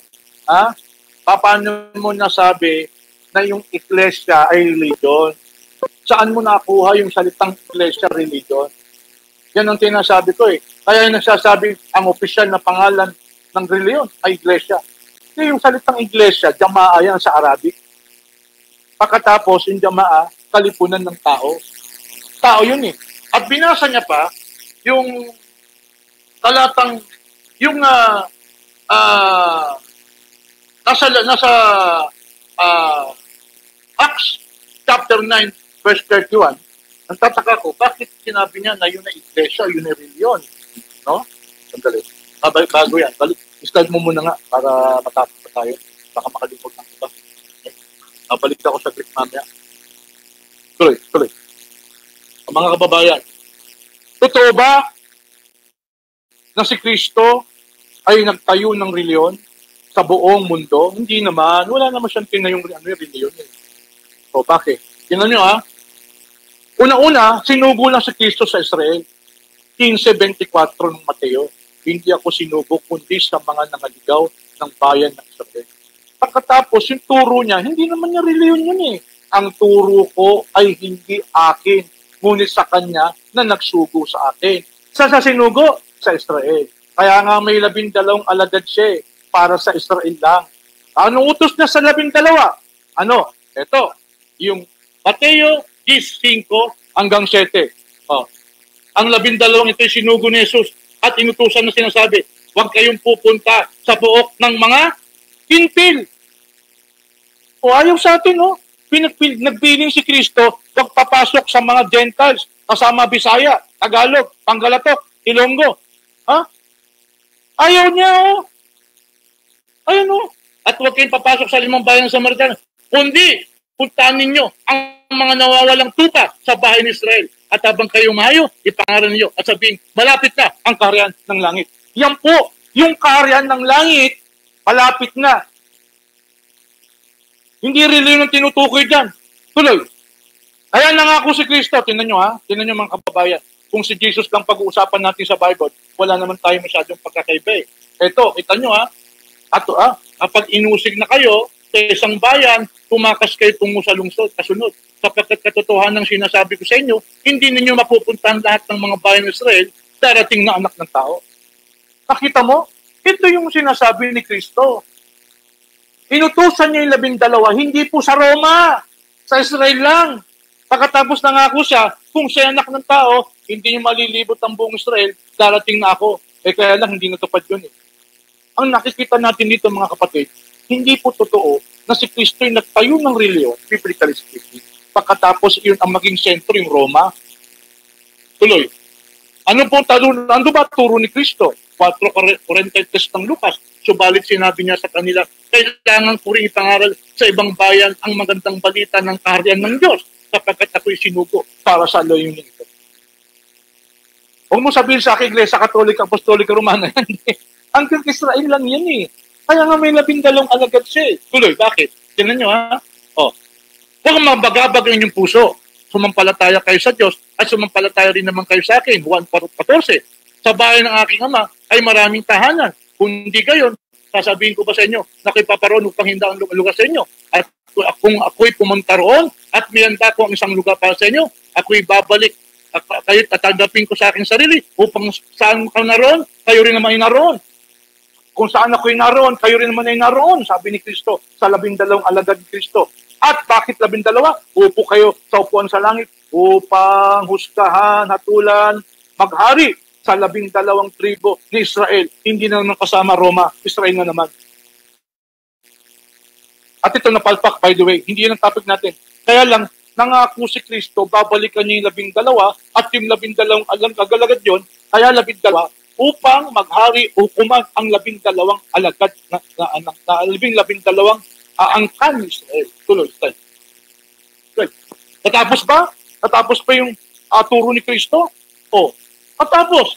Bakit? Ano sabi niya? Bago pa man sinasabing namatay siya, niluwalhati kita sa lupa sa pagtatapos ko. Nang gawain, ibinigay mo sa akin. Religion ba yan? Kung religion yan, hindi nakapunta sa Roma. Sapagkat yung 12 alagad, yun na inutusan niya, specific only sa Israel. Jesus yan, ha? Jesus yan. Tuloy. Bakit apostolic? Yung bang Roman Catholic, pinagmamalak apostolic daw yung religion nila. Apostolic pa? Paniniwala ba ng 12 apostol, Brother Alvin? Yung si Mary po ay Mother of God, Queen of Heaven, at yan po ay na-invento lang nung year 431 sa Council of sa isang council ng 431 by Emperor Theodosius. Ayan po, Queen of Heaven, si Mary. Yan po paniniwala ng 12 apostol. Paniniwala ba ni Pedro yan? Para sabihin mo, apostolic yung religion mo? Tuloy. Ano pa? Yung Trinity ba paniniwala rin ng apostol? Yung Trinity po, yan. Sabi ho dyan, the term is not found in the Bible but was coined by Theophilus of Antioch. Okay? So, were first used by Tertullian 160-225 AD. The bishop decided Iris was wrong and developed a creed to clarify the church belief. Nag-invento po ang mga church father ng salitang homoousios para lang to refute si Arius. At yung homoousios na yan, tuloy. Sabi dyan, nag-invento sila, meron po akong libro patungkol dyan, The Brief Catholic History, no? Papakita ko natin mamaya yun. Meron po tayong mga libro, patayan dyan, baka sabihin niya, no? Dito, yung mga tatlong church father, nag-invento po ng salitang homoousios. Ang point ko rito, kung totoo na yung religion nyo, si Jesus Christ at 12 apostol ang nagtayo, bakit po yung mga doktrina po ninyo umusbong lang ng maraming taon, wala na po ang mga alagad? Nag-invento pa kayo ng mga salitang Trinity, nag-invento pa kayo ng salitang homoousios, nag-invento pa kayo ng salitang si Mary ay Mother of God, si Mary ay Queen of Heaven. Hindi po yan ang paniniwala ng mga apostol. At yan po, yung mga binapakita ko ngayon sa inyo, tuloy pa. Yung Bible Dictionary, the term Trinity is not itself found in the Bible. It was first viewed by Tertullian at the 2nd century, pati International Bible Encyclopedia, na Trinity is a 2nd century term found nowhere in the Bible, and the scripture present no finished recurrent statement. Pati yung meaning ng Trinity, kung tayo pumunta sa term ng Trinity, pati yung meaning niya, wala po sa Bible. Hindi po tinuro ng mga apostol. Pagpos ang mga apostol, nung sila'y nagdasal, they never call Mary. Sa chapter 4 na Acts, They call God directly. They never use Mary. Wala silang ginamit na mga kung sino-sinong mga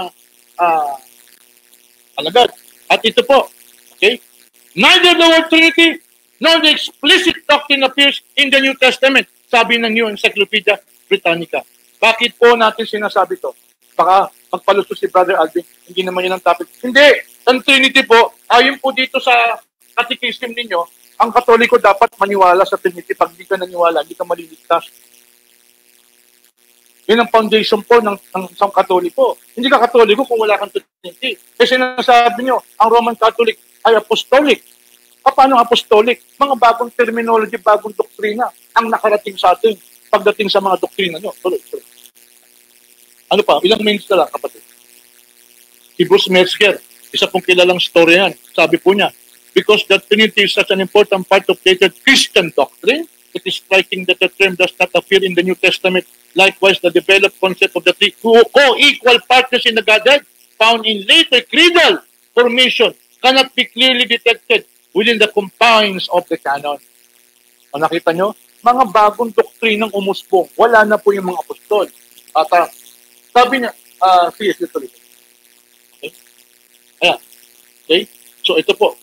Yung term Mimosius, inimbento po yan para lang to refute Arius. Kasi sinasabi nila, pwede silang gumamit ng non-biblical words para lang what? To refute Arius. So, kita nyo, it is not biblical. Yung doctrine is not biblical. Inaamin po yan ng isang libro na the concise Catholic history na meron po tayo. Catholic, ang nag-assemble ng Bible, nag-decide ng canon, okay? Even by the 4th century, however, the canon of the New Testament was not yet finalized. This showed the importance of the Holy Spirit, sabi ng Catholic. It was 397 o 395 sa Council of Carthage. Sila po ang nag-ipon ng Bible. Yung po yung pinakita ko nung kamakailang debate ko. In other words, before there was a Bible, there was a church o yung sila nga na naging Katoliko ngayon. In other words, yung mga doctrine po na meron tayong nakita sa Roman Catholic ngayon ay hindi po biblical based para sabihin nila na ito po ang reliyon ni Kristo, lalo na yung 12 apostol. Tuloy. Okay, sige pa. Okay, ito ba? Balik mo. Ito po. Wala pong evidence na si Peter ay naging bishop po sa Rome. Historically. Sabi niya siya first bishop eh. At most scholar, kahit po yung mga leading Roman Catholic scholar, ay hindi po naniniwala na si Peter at si Paul ay founder ng Roman Church. Sino po mismo nagsabi niyan? Sorry. None other than, yan po makita sa Paul and Jesus. 4 minutes remaining. 4 minutes. Okay. Sabi po ng libro, ay address mo nga konti para marama natin yung libro. Address mo na konti. Kung anong libro yan. Ang sabi po ni sabi po mismo ni none other than Raymond Brown, wala pong most scholar including leading Roman Catholics ay nag-agree na yung tradition na si Peter at saka si Paul ang founder ng Roman Catholics ay ito po ay more likely a 4th century tradition overlaid on very flimsy factual foundation. Sino po nagsabi niyan? Walang iba kundi si Raymond Brown, isang Catholic Bible scholar. Tuloy mo. Okay? Si Raymond Brown po ang nagsabi. 3 minutes. Raymond Brown? 3 minutes. Daniel, scholar. Hindi po totoo na si Pedro particular ang bishop sa Rome, kundi ito po ay 4th century na paniniwalang umusbong lamang. Kaya ang tanong natin, yung sinasabi ni lumalabas ganitong takbo na argumento ni wala siyang nabasa na malinaw na hindi naman kasi ito naman ang pinututunan natin Bible, Quran. Sa Quran nabasa ko letra por letra, Islam. Diyos mismo nagbigay. Walang kaduda-duda. Kahit sino magbasa. Quranic facts. Pag binasa mo ang Bible, mararamdaman mo ba Roman Catholic po ang religion na nakalagay sa Bible? Hindi po Hindi po totoo yun. Napakalayo po yung mga pinagbabasa ni at marami pa akong ay pupuna sa kanyang mga sinasabi. Yung mga talatang binigay niya, hindi po nagpapatotoo na mayroong Roman Catholic Church po rito. Yung talatang binigay po niya, unang Timoteo 3:15, Mateo 16:18, Acts chapter 9 verse 31, wala pong Roman Iglesia Katolika Apostolika Romana po dyan. Wala pong salitang religion. Binigay niya yung James chapter 1 verse 27. Wala pong sinasabi doon na ang katuwang ng religion doon ay Roman Catholic Church.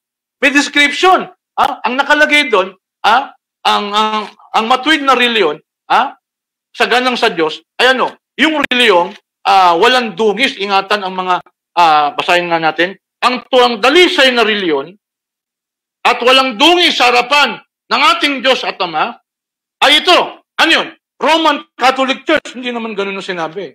Ito, ang mga dalawin ang mga ulila at ang mga balo sa kanilang kahirapan at panatiliin ang sarili na hindi nadungisan ng sanlibutan. Hindi nadungisan. Wala ba kayo? Napakaraming ang dungis ninyo eh. Ito description ng may dalisay na reliyon. Ingatan ng sarili na walang dungis sa sanlibutan. Ano po? Bakit ako hindi naniniwala? Ang Catholic Church ang talagang tunay na church. Sino po ba ang nag-imbento ng Catholic Inquisition? Hundreds of years bago natapos, maraming pinatay na isinusenteng tao, pinahirapan, tinorture, Spanish Inquisition, pinagpapatay ang mga Hudyo, pinagpapatay ang mga Muslim. Nasa katalaan po ng historian, ang napakadilim darkness of European nation dahil po sa Catholic Inquisition. Yan ba ang sinasabi ng apostolic? Yan ba ang sinasabi ng apostolic? At kung totoo na mayroon kayong apostolic na sinasabi niyong 3 seconds na lang. Time is up. Okay, time is up. Salamat, Karashid, sa iyong magandang rebuttal. Talagang itong dalawang to, matinding maririnig natin, mga mabibigat na argumento. So ngayon tayo ay dadako na sa cross-examination. So 20 minutes ulit, cross-examination, gaya kanina, mauna ang Roman Catholic Church. Brad Alvin, ikaw mauna magtatanong. Running time, 10 minutes.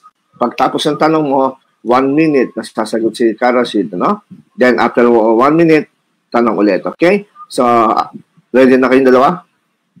Yes, Mr. Moderator, I'm ready. Okay, so sige, go ahead. Shoot the first question to Brother Rashid. Running time, 10 minutes. Thank you very much, Mr. Moderator, Doc Ronald. Ang una kong tanong, Karashid Idasan ng Islam, sinabi mo kanina sa rebuttal mo, you quoted Discourses of the Apostles' Creed by Clement Crack, tapos 1870, First Vatican Council officially defined the name of the Catholic Church is one Holy Roman Catholic and Apostolic Church. Tapos ulit, kay Ignatius, 110 AD. Tapos yung debate niyo ni Brad Jerry Sibilia last week, sabi mo, Katoliko ang naggumawa ng Biblia na tinanggap ng mga Sabadista as early as sa Nicaea. So, Karashid, may very simple, plain, categorical question. Tatanggapin mo ba na yung tinatag ni Cristo sa Mateo 16:8, walang iba yon sa wala pang protestante, Iglesia Katolika, Apostolika Romana talaga yon? Walang ibang iglesia na Christian church sa history? Tatanggapin mo, tututulan mo yung sinabi mo ngayon. Sinabi mo 1st century, 3rd century, nagkumpay ng Bible, tapos naabutan ng 1870 Vatican, officially defined. So wala talagang ibang reliyon, kundi Iglesia Katolika, Apostolika Romana, yung itinatag ni Cristo in history. Yes or no? So ang tanong mo, tatanggapin ba niya na yung binabanggit na iglesia na itinayo sa Matthew 16:18, yung ba yung Iglesia Katolika, Apostolika Romana? Okay. Sige, Karashid, I give you 1 minute to answer that question. Mr. Moderator, paalala ko lang kay Brother Alvin, usapan natin kung may categorical question, yes or no, pero may paliwanag. Okay? Usapan natin yun. Yes, of course. Yes, okay, Karashid.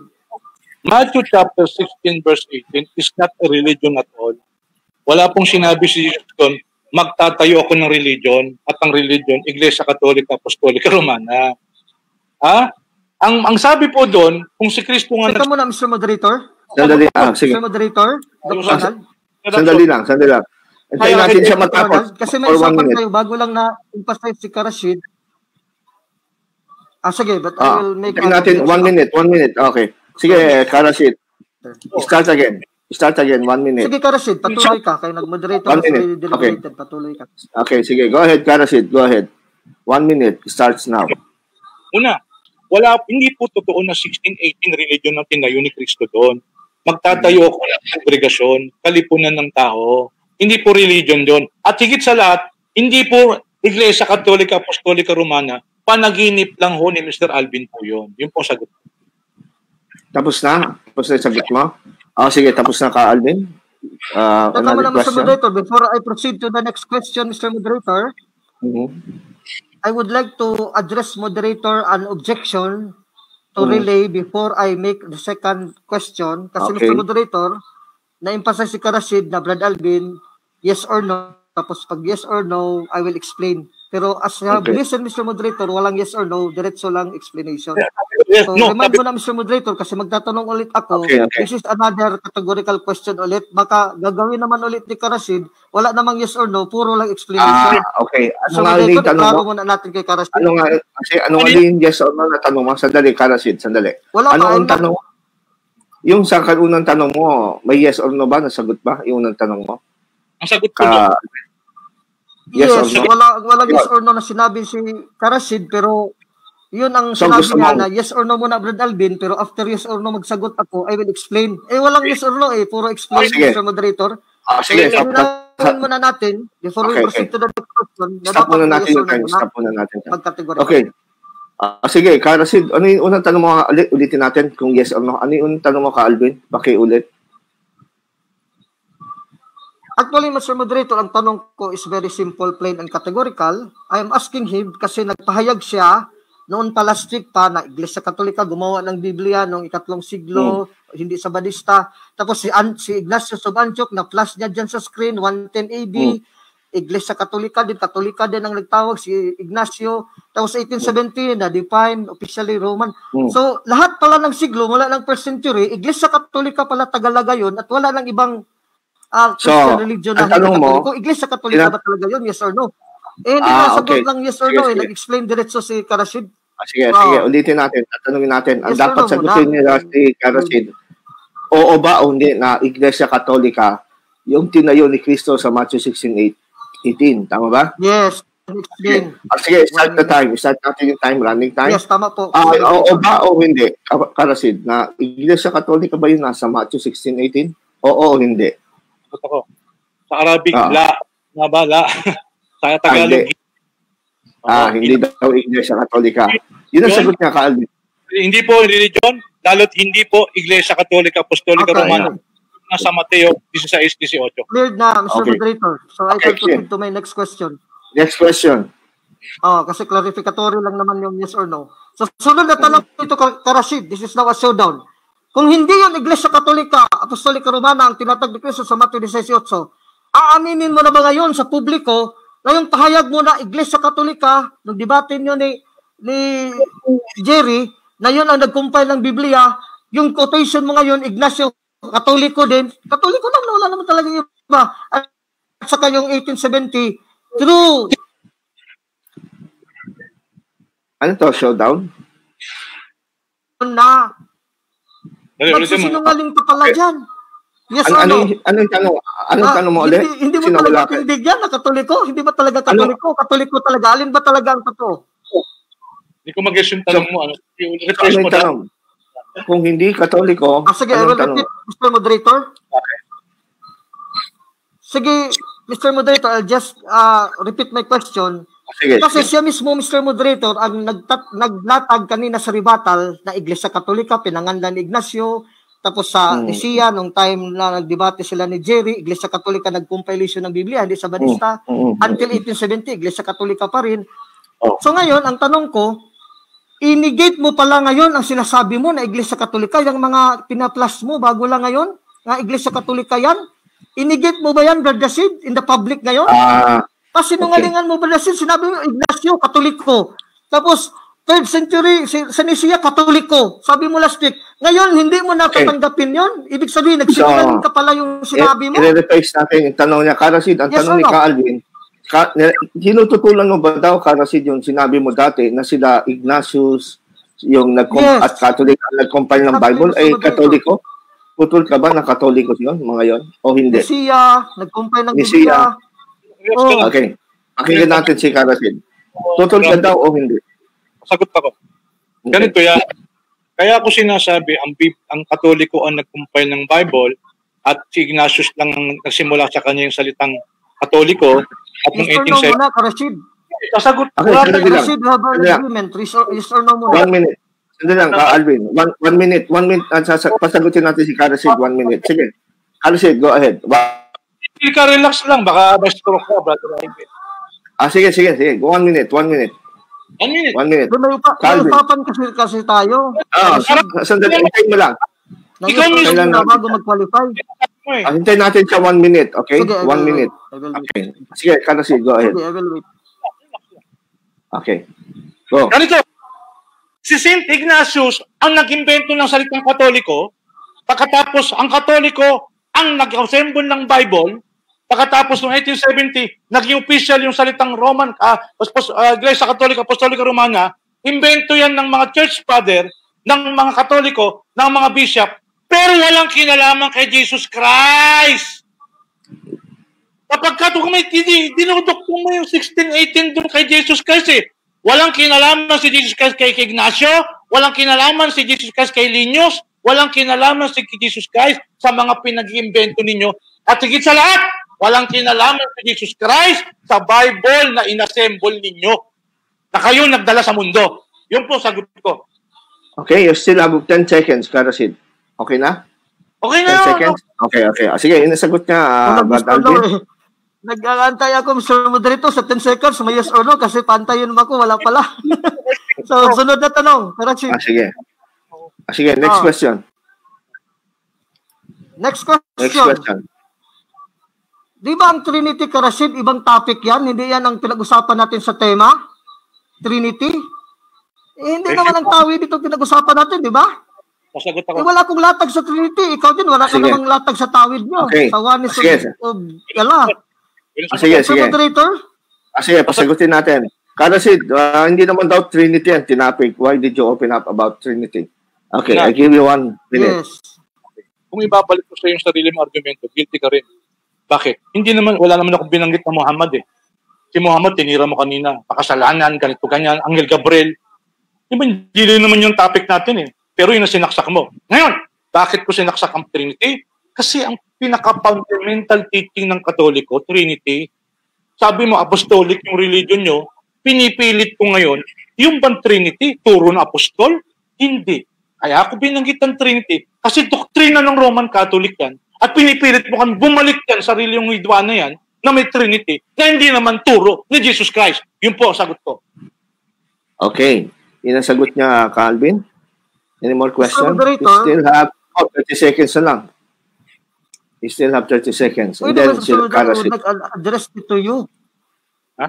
Take note, Mr. Moderator, na talaga ang tema namin is Islam or Roman Catholic as true religion. Strictly speaking, Moderator, as formal debaters, matagal na tayong debatista, di ba, kung ibang topic tulad ng Trinity, it's really another topic. May debate naman kayo niyan dati, Mr. Moderator, di ba? Tawid and the Trinity. Alright. Kaya, Mr. Moderator, can you deliver it is out of topic? Is it out of topic or not out of topic? Okay, time na. Moderator. Time na sa cross-examination ng ni Calvin sunod kay Karasid. It's not directly on the topic yung Trinity, no? It's not directly on the topic, pero you can touch on its doctrine. Kagaya ng sabi ni Karasid, binanggit mo din si Muhammad, na para sa kanya, hindi rin daw yun ang paksa. That is another topic. So parang pareho lang. Okay, Karasid, are you ready for cross-exam? Opo. Okay, 10 minutes ha? 10 minutes, Karasid. Okay, go ahead, Karasid. Tinatanggap ko na yung, kasi binasa ko kanina yung American Bible. sa commentary nyo. Inaamin po ng New American Bible sa commentary nyo na ang tinawag pong Satanas doon ni Jesus Christ ay si Pedro. So, inaamin ba niya na si Pedro? Oh, yun ang sinabi kasi ng New American Bible. Sagot po. Okay. Kaya Alvin, ano sagot nyo for 1 minute?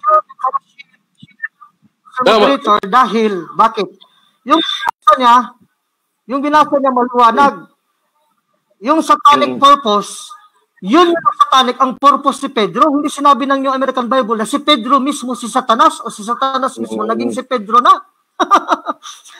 Satanic purpose, kaya nga sinaway ni Kristo, yung satanic purpose, halimbawa ikaw magkasala ka, di yung paggawaan mong kasalanan, satanic purpose din ang ginawa mo. Halimbawa, mang-rape ka, ito sa satanic purpose. Hindi ibig sabihin ikaw na si Rashid, ikaw na si Satanas. Ay, ang layo naman ka Rashid. Kaya tanggap ko yung komentary ng New American Bible. Ang hindi ko tanggap yung tapusin natin si Alvin. One minute. Sige, Alvin, go ahead. Bakit po nakalagay? Rashid, sandali lang. Satanic si Pedro si Satanas. Okay, tapos na ka Alvin? Tapos na? You have 10 seconds. Tapos na, okay. Ka Rashid, reaction? Bakit po nakalagay dito sa binasa ko lang po yung talata at hinanap niya si Pedro at kanyang sinabi, lumayo ka Satanas. Kung hindi po si Pedro yung Satanas, bakit hinanap niya pa si Pedro at pagkatapos tinawag niyang Satanas? Okay, tapos na yung tanong mo. Sagot! Sagutin na natin. Okay, Ka-Alvin, bakit ka naman hinanap daw? Ayon doon sa translation ng New Pinoy Version. At magbibigay kang Pedro ng maling panukala. Juan 3:77 tulad ng si Satanas pumasok kay Juan, kay Judas. Pero nga pinalaya, si Pedro bang lumayo? Hindi naman lumayo si Pedro, si Satanas ang lumayo eh. Matthew 16:23, Satanas lumayo pa. Si Pedro bang lumayo? Kasama ni Pedro eh. Hindi ibig sabihin na si Pedro, si Satanas na doon eh. Kaya nga sinabi na lumingon si Kristo kay Pedro, sinabihan si Pedro, kasi si Satanas nandoon kay Pedro, pero si Satanas talaga, ang pinalayas ni Kristo, hindi si Pedro. Kaya nga pinalayas si Satanas, kasi si Pedro ang tinatagan ni Kristo ng kanyang iglesia sa Matthew 16:18. At hindi niya, sasamahan niya, at hindi magagapi ni Satanas. Paano hindi magagapi kung hindi na palalayasin si Satanas? Kaya sinabi, body retro Satanas. In the Latin, body retro Satanas, lumayas ka Satanas. Si Pedro bang pinalayas? Hanggang si Pedro namatay na si Kristo, bumalik na sa langit. Si Pedro, apostol rin ang Panginoon ng Iglesia. Okay, time. Rashid? Okay. Ito po. Babasa po ko ng talata. Sa Galacia, sabi nyo kasi si Pedro po ang naging bishop sa Roma. Kung si Pedro po ay inutusan ni Kristo na mangaral po sa Hintil, particular sa Roma at naging bishop pa, bakit po ang nakalagay sa Galacia 2:7, si Pedro po, ang gospel pala na binigay kay Peter para sa mga tuli, sa mga Hudyo. At yung gospel na binigay kay Pablo para sa mga Hintil o para sa mga supot. Nakalagay po sa Galacia 2:7. Na yung ebanghelyo po, sabi ng Galacia, sabi ni Pablo, yung Galaciang ibinigay pala kay Pedro para lang sa mga Hudyo. Paano mo masasabi ngayon na si Pedro ay naging bishop sa Roma pagkatapos siya po ay nangaral o kanyang ebanghelyo ay para sa buong sanlibutan? Samantalang nakalagay sa Galacia 2:7, ang ebanghelyo pong ibinigay kay Pedro ay para sa mga Hudyo, para sa mga tuli. Okay. So yung tanong niya, bakit nga naman si Pedro para lang sa mga Hudyo, sa mga tuli, tapos siya ang unang naging bishop ng Iglesia Katolika? Anong paliwanag mo ron? Sagot mo, Brad Alvin, for 1 minute. Very good question ka, Rashid, my friend, na Muslim.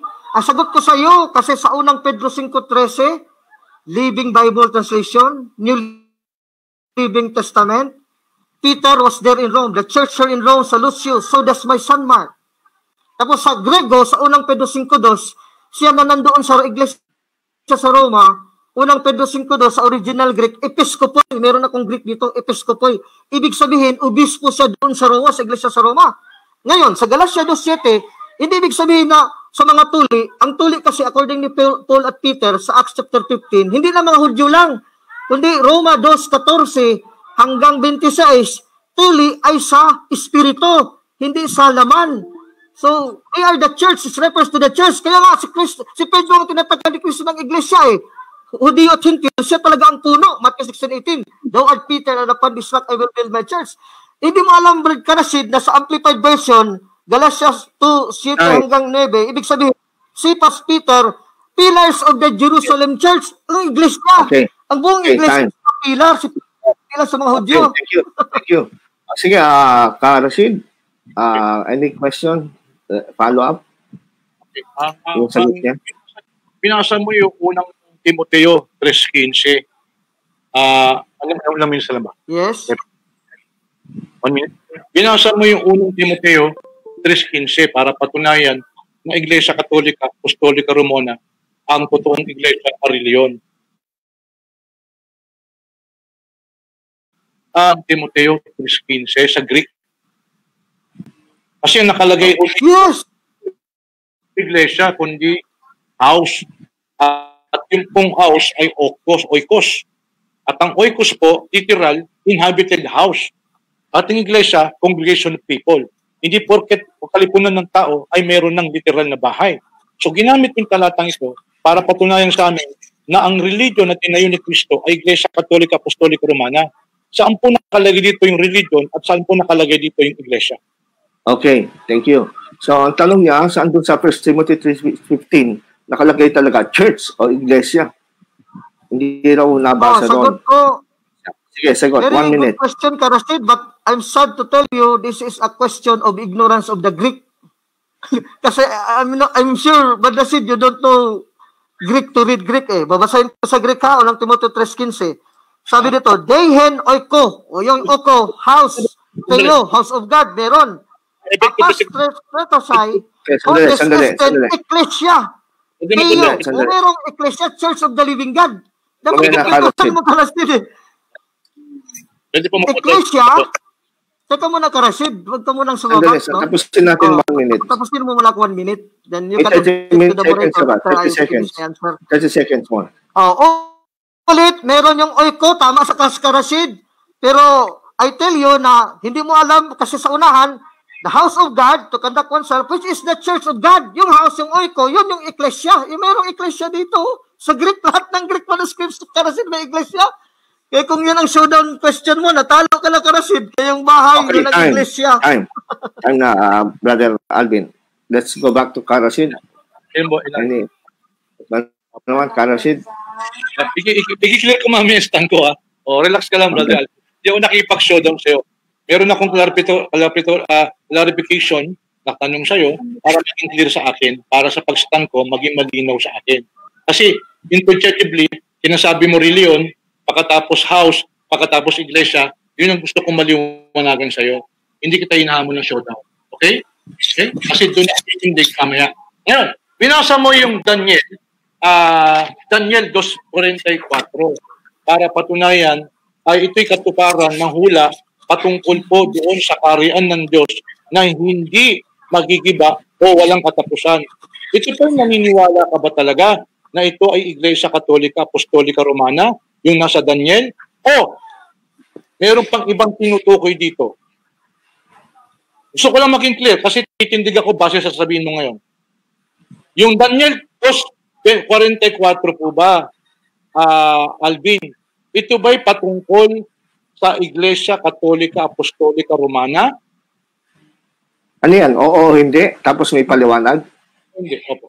Okay, 1 minute ha? 1 minute. Okay. Sige, diretso 1 minute. Sagutin mo, Brad Alvin. Wala mo yung sagot niya. Sagot ko, sige. Karasid. Very direct, categorical answer to your categorical question. Yes na yes. Oo. Kasi walang iba. Daniel 2:44.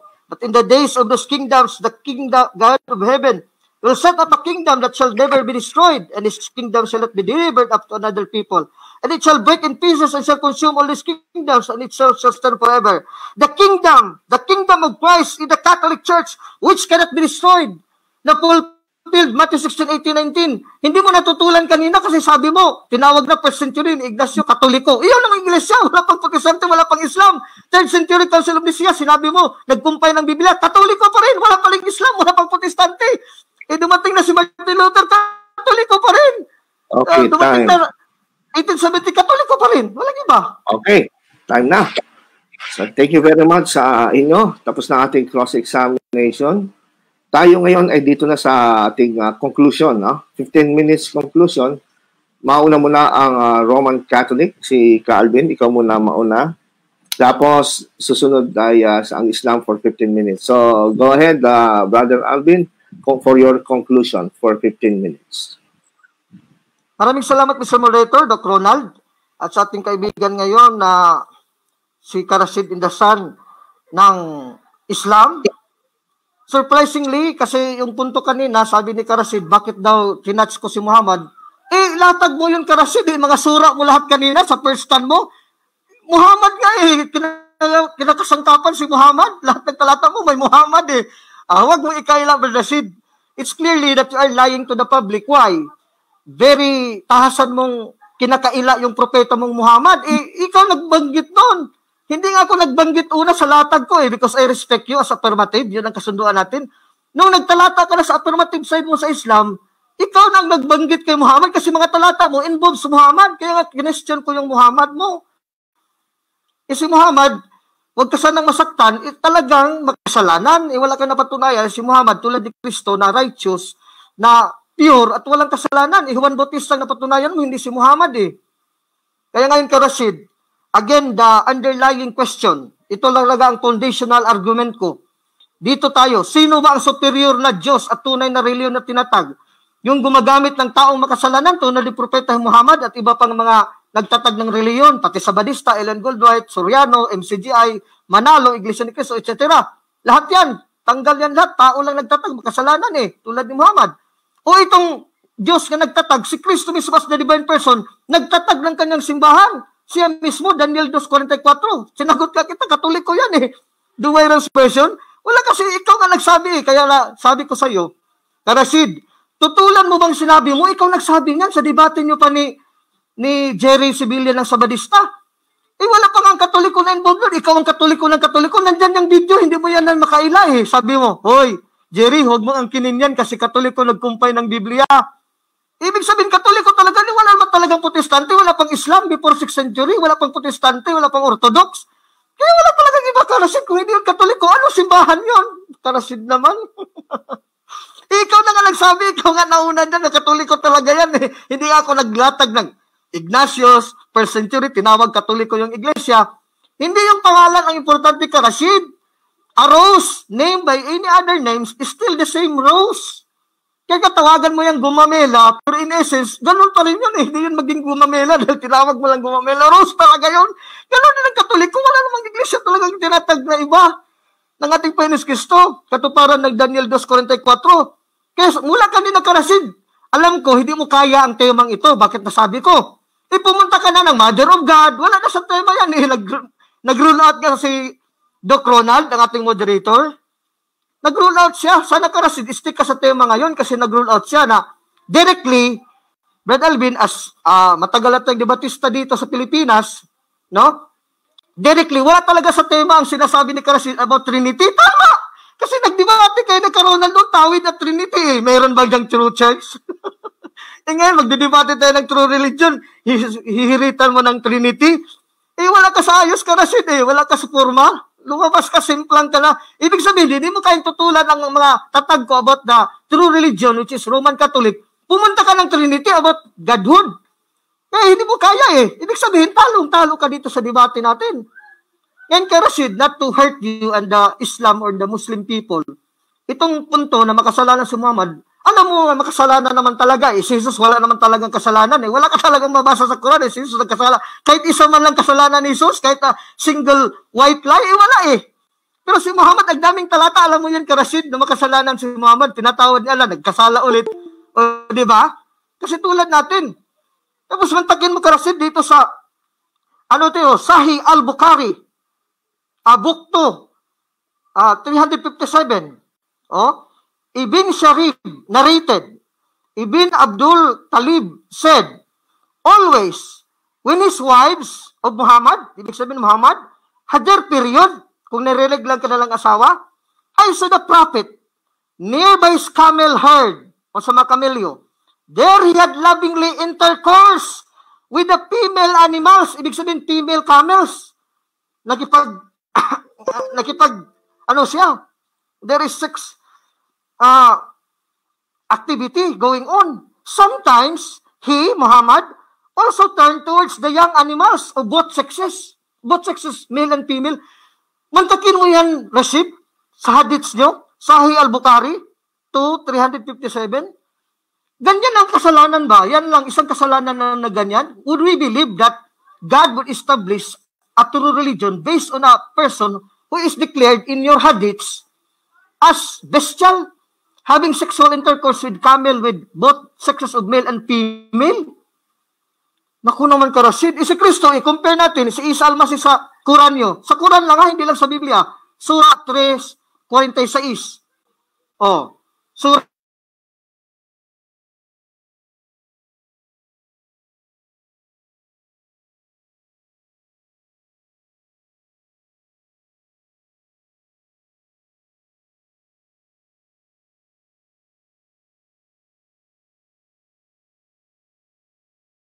hindi siya humipo ng babae. Revelations chapter 14 verse 1 to 5. Aral niya yan. Kung gusto ka talagang magturo sa karyaan ng Diyos, kung gaging obispo ka, kaya that is normative for the Catholic Church sa mga pari namin at obispo at Santo Papa na hindi mag-asawa. Mateo 19:12. May mga tao na naging eunuko para sa karyaan ng Diyos. Ang makatanggap nito, tanggapin niya. Aral yan ni Kristo. Turo yan. Mateo 19:12. Revelations 14:1 to 5. Marami yan. Mga pari yan. Hindi nag-ano ng babae. I-compare kay Muhammad, wala naman talagang iba. Ang instrumento naman ng pagtatag ni Allah, kay Angel Gabriel. Hindi mo yan matutulan. Nandyan yan sa Quran. Tapos kay Angel Gabriel, ibinigay kay Muhammad. Hindi mo yan matutulan. Si Muhammad na ngayon, ganyan nga ang status ni Muhammad sa kanyang pagkasalanan. Do you think someone who does these things na dito sa hadith niyo, kayo nagsabi, hadith niyo yan, hindi naman Katoliko yan, huwag mong paratangan na si Bad Alvin nangatake at huminim kay Muhammad. Hindi, inyong hadith yan. So how can you, Muslims, accept that Muhammad is truly a prophet of God when he can do these things? Nang nasulat ng ni Sahih al-Bukhari, itong hadith, tapos si Muhammad nag-preach na ng Islam namatay na siya. Yun ang na-observe nila kay Muhammad, sinulat nila sa hadith. Kaya, Rashid, i-compare ba kay Kristo ba? Diyan lang ba? Isang punto lang. Anong kasalanan na grabe kay Muhammad? Tapos Kristo wala. Pipili na tayo ngayon kay Rashid. Saan ba? Would we gamble our soul to a founder, to a leader, to a prophet who claims to be a prophet of God, establishing true religion, tapos pala ganun ang kasalanan? Kahit lang yung isang kasalanan na bestiality. Using animals for sex, for sexual gratification, in the times when her wives are having menstruation. That is a point of comparison, ka, Rashid. Would we not be fearful enough na ito si Muhammad, susundin natin ito? Si Kristo dito, pure, hindi gumalaw ng babae. Mateo 19:12, letra po letra yan, pahayag 14:1 hanggang 4. Divine person nga si Kristo, hindi mo natutulan. Itinutulan mong Trinity sa Surah 4:171, yung Trinity sa Surah 5:110. Alam mo yan, ka, Rashid. Ang Trinity na tinututulan ni Allah dyan, yung Allah as Father, tapos God the Mother, si Mary, tapos si Jesus. Hindi yan ang Trinity. Ang Trinity ng Katoliko, alam mo, Mateo 28:19. Babasahin ko sa iyo ang Trinity, ha? Sa Biblia. Colossians 2:10. Dito sa Amplified Version. Colossians 2:10. Hindi mo kasi alam, ka, Rashid, ang mga Bible version ng Biblia. Kaya dapat, ka, Rashid, kung titira ka sa Katoliko at sa mga hindi Katoliko, at least man lang alam mo ang mga Bible version. Colossians 2:10 Amplified Bible. And you are in Him, meaning Christ, made full and have come to fullness of life in Christ. You two are filled with the Godhead. Ano yung Godhead? Father, Son, and Holy Spirit. Ano yung Godhead? Colossians 2:10 Amplified Bible. Father, Son, and Holy Spirit. Ano yung Father, Son, and Holy Spirit? Karasid. Another Bible na naman. Kasi gusto mo letra po letra bibigyan na lang kita kasi ubos na lang oras Hindi naman mali ito kahit ganito pagka-translate Hindi mo matutulan to, matapos na lang ng debate. Mateo 28:19, the Boys Readers New Testament. Hindi ito baya sa Katoliko kasi Protestant translation. Wash them ceremonially in the name of the Triune God. Sino yung Triune God, Karasid? Sa Mateo 28:19, Father, Son, and Holy Spirit. Para hindi baya sa Katoliko naman. Dito naman sa Katoliko, last 45 seconds. Latin Bible, Clementine Recension. Hindi mo kasi alam, Karasid. Tobit 12:6 in the Old Testament, translated by St. Jerome. Tobias 12:6. Benedictas et Sancta Trinitas at Indivisa Unitas. Benedictas et Sancta Trinitas, Trinity. Yan yung ginagamit ni Tertullian based on the Bible. Again, Ecclesiastes Catholics, gawa 9:31, hindi mo na natutulan. Yun ang tunay na iglesia, 1 Timothy 3:15. Tunay na reliyon, 1 Timothy 3:16. Tinatag ni Kristo, San Mateo 16:19. Hindi magagapi ni Satanas, Mateo 16:23. Pilalaya si Satanas, Lucas 22:31-32. Kasi sa samahan ni Kristo hanggang sa huling panahon, Mateo 28:20. Ito yung Iglesia Katolika, Acts 9:31. Tapos Pro Romayos, Catholic Test Ecclesias, Romans 16:23. Letra Polita sa original Greek, nandito. Kung sudan tayo mamaya sa, kung mayroon pa tayong open forum, I can show it to you in the Greek. Pro Romayos, Catholic Test Ecclesias, Roman Catholic Church, Romans 16:23. Kaya Karasid, meron pa kong oras, Mr. Moderator? Yeah, wala na atang oras. Wala nang oras? Sige. Hindi ka malag-signal. Kaya patuloy ako eh.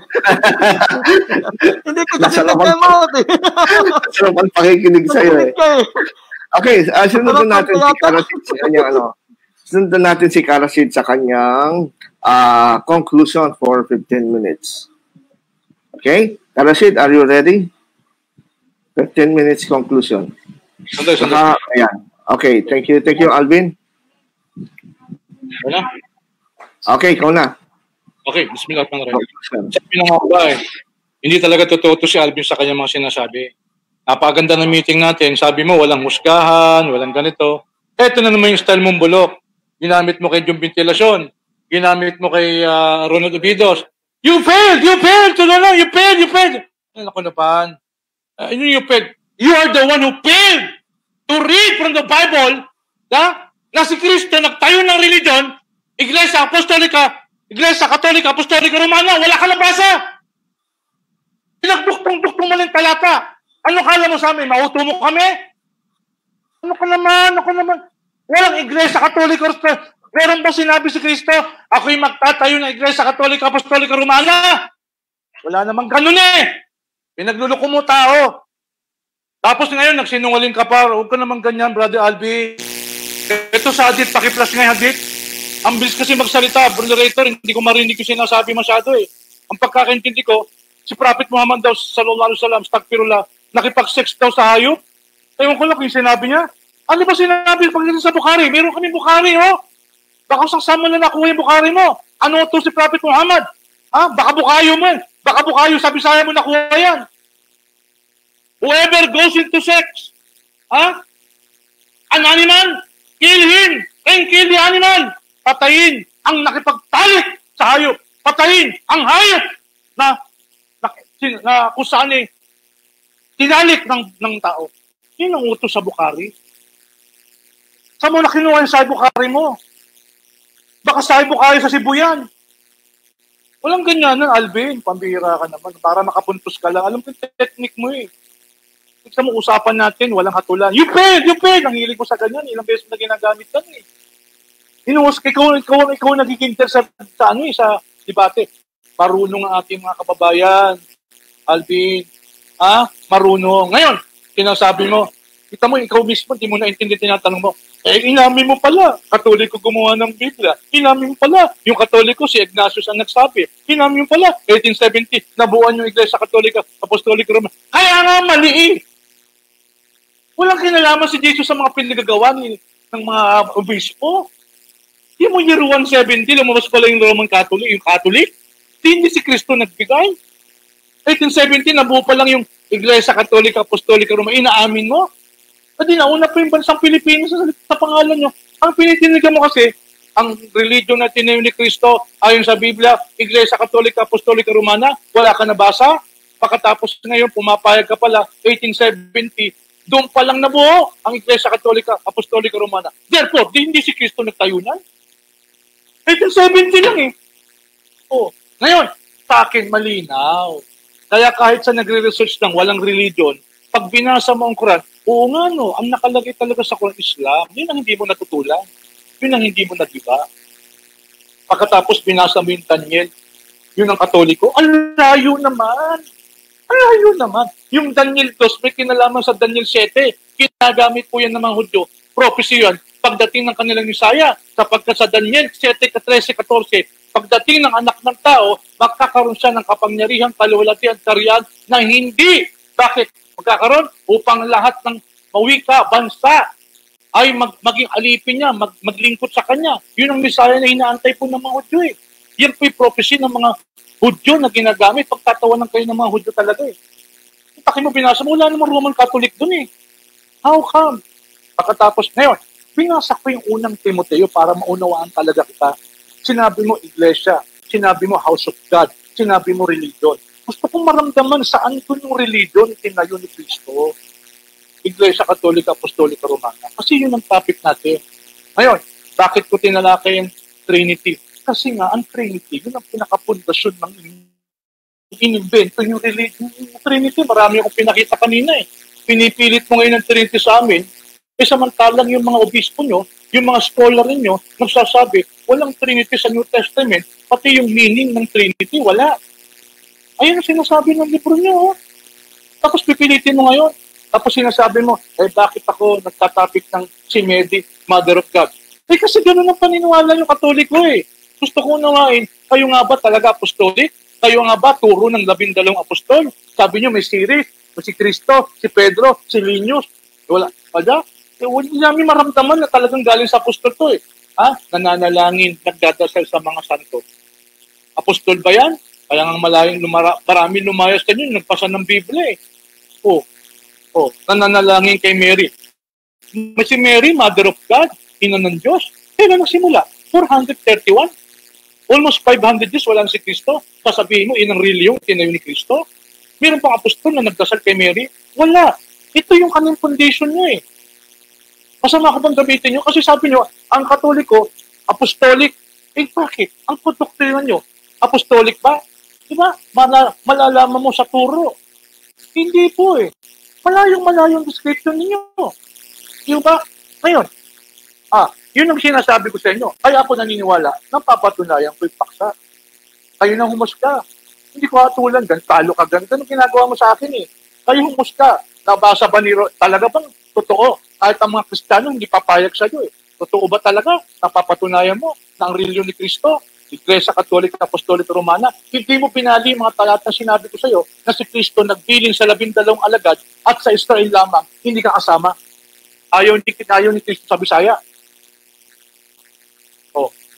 Diba?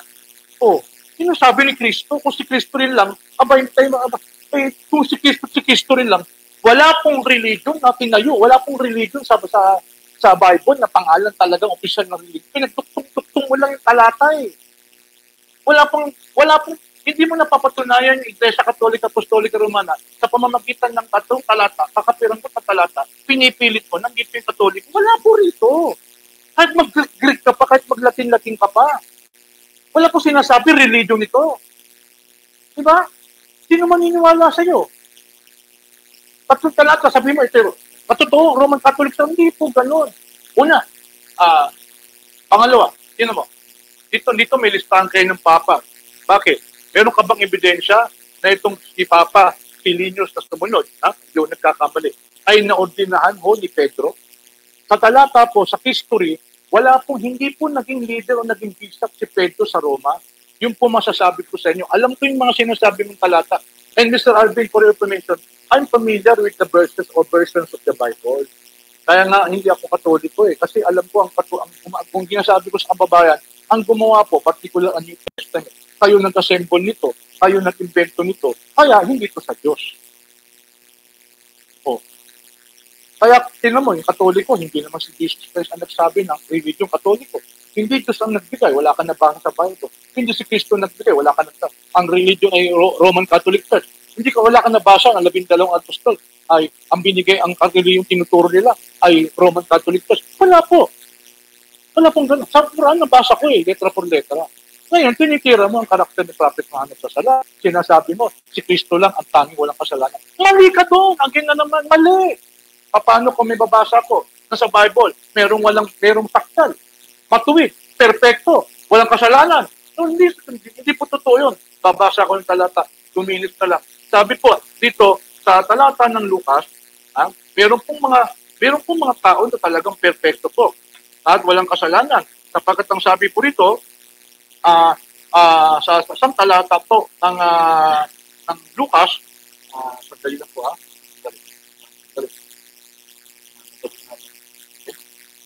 si Elizabeth at si Zacarias, kapwa matuwid, okay? Kapwa matuwid at walang dungis sa harapan ng Diyos.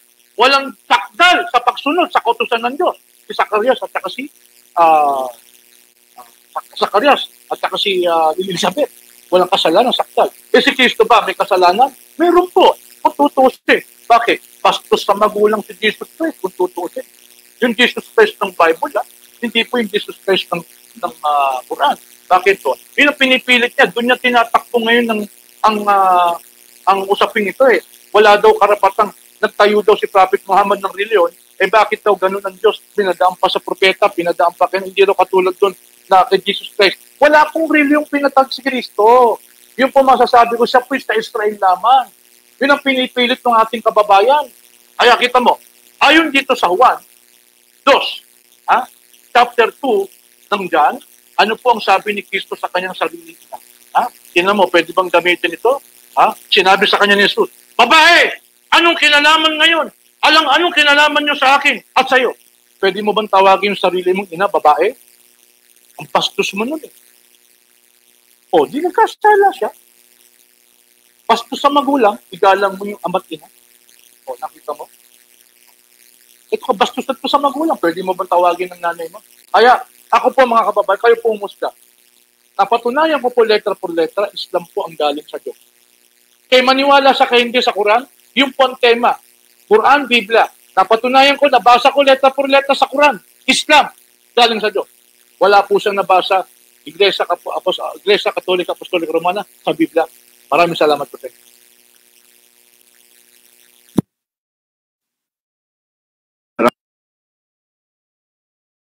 Maraming salamat, Rashid, sa iyong 10 minutes conclusion. So pareho na pong natapos ang conclusion ng magkabilang panig at nakita natin napakaganda, mainit, maanghang at talaga dikdikang matindi ito. Pero intellectual, no? Marami tayong informasyon na tututunan dito. So tapos na po ang conclusion, dadako na tayo sa question and answer magmula sa mga audience. Okay? So, Calvin, thank you. At Karasit, mag-inhale, exhale kayo, 10 seconds. At tingnan ng, ayan, dito na tayo sa question, ano? Okay? So, ito ay, Brother Alvin, yung mga magtatanong, sabihin nyo kung kanino kayo magtatanong, okay? So, itong question ay sa iyo, Brother Alvin, ha? Okay? 1 minute, bibigyan kita ng 1 minute to answer this, ha? Okay. Brother Alvin, may sinabi ba si Jesus na sa mismong Biblia na ako'y Diyos at inyong sambahin?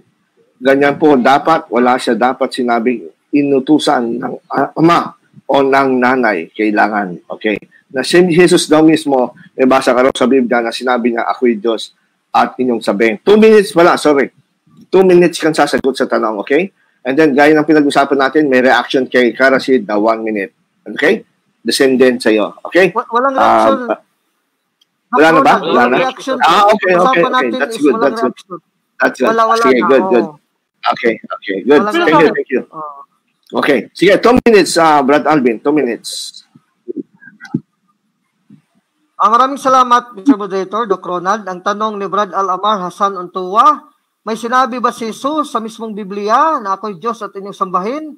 Ang sagot ko, kung naniwala ka, Brad Untuwa, na Muslim, sa Surah 3:45 na si Jesus ay Isa al-Masih, kalimatu Allah, the word of Allah.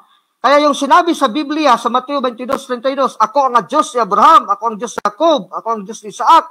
Siya yon ang Diyos na inangkin na kasi He is the Word of God. John 1:1, in the beginning was the Word was God, and the Word was God. The Kalima is God, Kalima is Allah.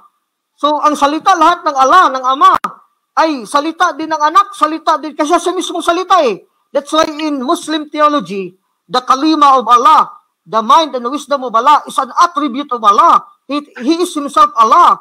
So, if Christ is Al-Masih, Surah 3:45, is the Kalima to Allah, the Logos. the mind of God, the wisdom of God, 1 Corinthians 1:24, and the power of God, the attribute of God. He is also a person. He is also divine. So when all the Bible, the Old Testament, the New Testament, and even the Quran, your Allah, when your Allah says, I am God, worship me, then it is also the kalima to Allah, the word of Allah who says, I am God, worship me. So sana, Brad Hassan Untuwa, makinig ka pa sa Katoliko kasi lumalabas, mas alam namin Katoliko ang Quran ninyo eh. All the New Testament, wala ka talaga magawa. Otherwise, tanggalin mo yan. I-abrogate mo yung Surah 3:45 na kalima to Allah, word of Allah, letra po letra, salita ng Allah si Kristo. Tanggalin mo muna yan sa Quran para lalabas na walang sinabi si Kristo, ako Diyos at inyong sambahin. Kasi kung nagpatuloy yan sa Quran, lahat ng talata sa Old Testament, Isaiah 46:9, I am God, there is no other, worship only me. That is also the word of God speaking, the kalima to Allah. Yun pong sagot ko sa magandang tanong mo. Okay, thank you very much, Brad Alvin. So, next question natin, addressed to, mayroon ba tayong question? Addressed to Brad Rashid. Okay. Ito, question to Brad Rashid from Jasib Solis. Where in the Quran that Jesus says is not God? Saan daw sa Quran na sinabi ni Jesus na hindi siya Diyos? Okay? I'll give you 2 minutes to answer. Ang unang-una, abot ako sa unang-unang kapatid, malinaw po ang sinabi po sa Quran. Ha? Una pa, babasahin ko muna. Tuwing sa Surah Al-Maidah, chapter 5, verse 72. Surely they have disbelieved who say that God is the Messiah or Jesus is God.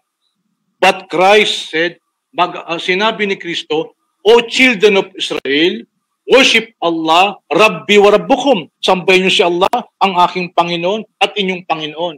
Sino man ang magtatambal kay Allah ng katambal, whoever set up partners with Allah in worship, Allah will forbid him paradise and the fire of air will be his abode. O yun, napakalinaw. So mali talagang tawagin natin si Kristo ay Diyos o ang Diyos. So yun po ang sinasabi niya. At hindi bawal mag-react, ano? Bawal mag-react sa sinasabi, no? Bawal mag-react eh. Walang reaction po, pero Sid. Strictly. Okay lang. As long as you have, ikaw, nasa sa'yo yan. As long as you have the time. You have still have 1 minute. Mr. Moderator, nag-usap na tayo na wala talagang reaction. Wala. O, sige. Okay. Napagkasundan yan. Alright, sige. Okay. Ngayon, sa araw ng pag-ukom, walang reaction sa previous question. 40 seconds. Sa araw ng pag-ukom, isa sa mga takot ni Jesus Christ ay yung siya'y tatanungin ni Allah subhanahu wa ta'ala. Sinabi mo ba sa mga tao na ako'y sambahin kasama ng aking ina? Kasi maraming sumamba sa kanyang nanay. Totoo naman eh. Hindi, luwalhati sa iyo Allah. Ha? Hindi ko sasabihin ang mga bagay na walang kapahintulutan mula sa iyo. Nalalaman mo kung anong nasa aking sarili. Ngunit hindi ko nalaman ang nasa aking sarili. Ha? So, yun ay talagang itinanggi ni Jesus Christ na siya ang Diyos sa mundong ito at itatanggi niya pang lalong higit sa lahat sa araw po ng paghukom. Yun po ang aking sagot. Okay, tapos na po ang kay Karasin. Dito naman tayo kay questions for Brad Alvin. Meron po ba tayong questions for Brad Alvin? Hintayin natin. Question to the Catholic. Ayan, ito.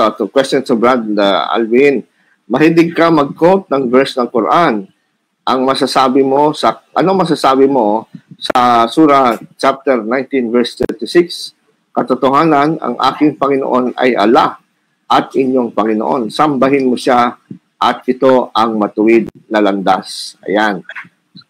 Nakuha mo yung question? Yes, Dr. Ronald, nakuha ko. Malinaw, naka-flash naman sa screen. Alright, 2 minutes. O sang-ayon ako dyan, walang tutol. Lahat ng Kristiyano, pati mga Katoliko.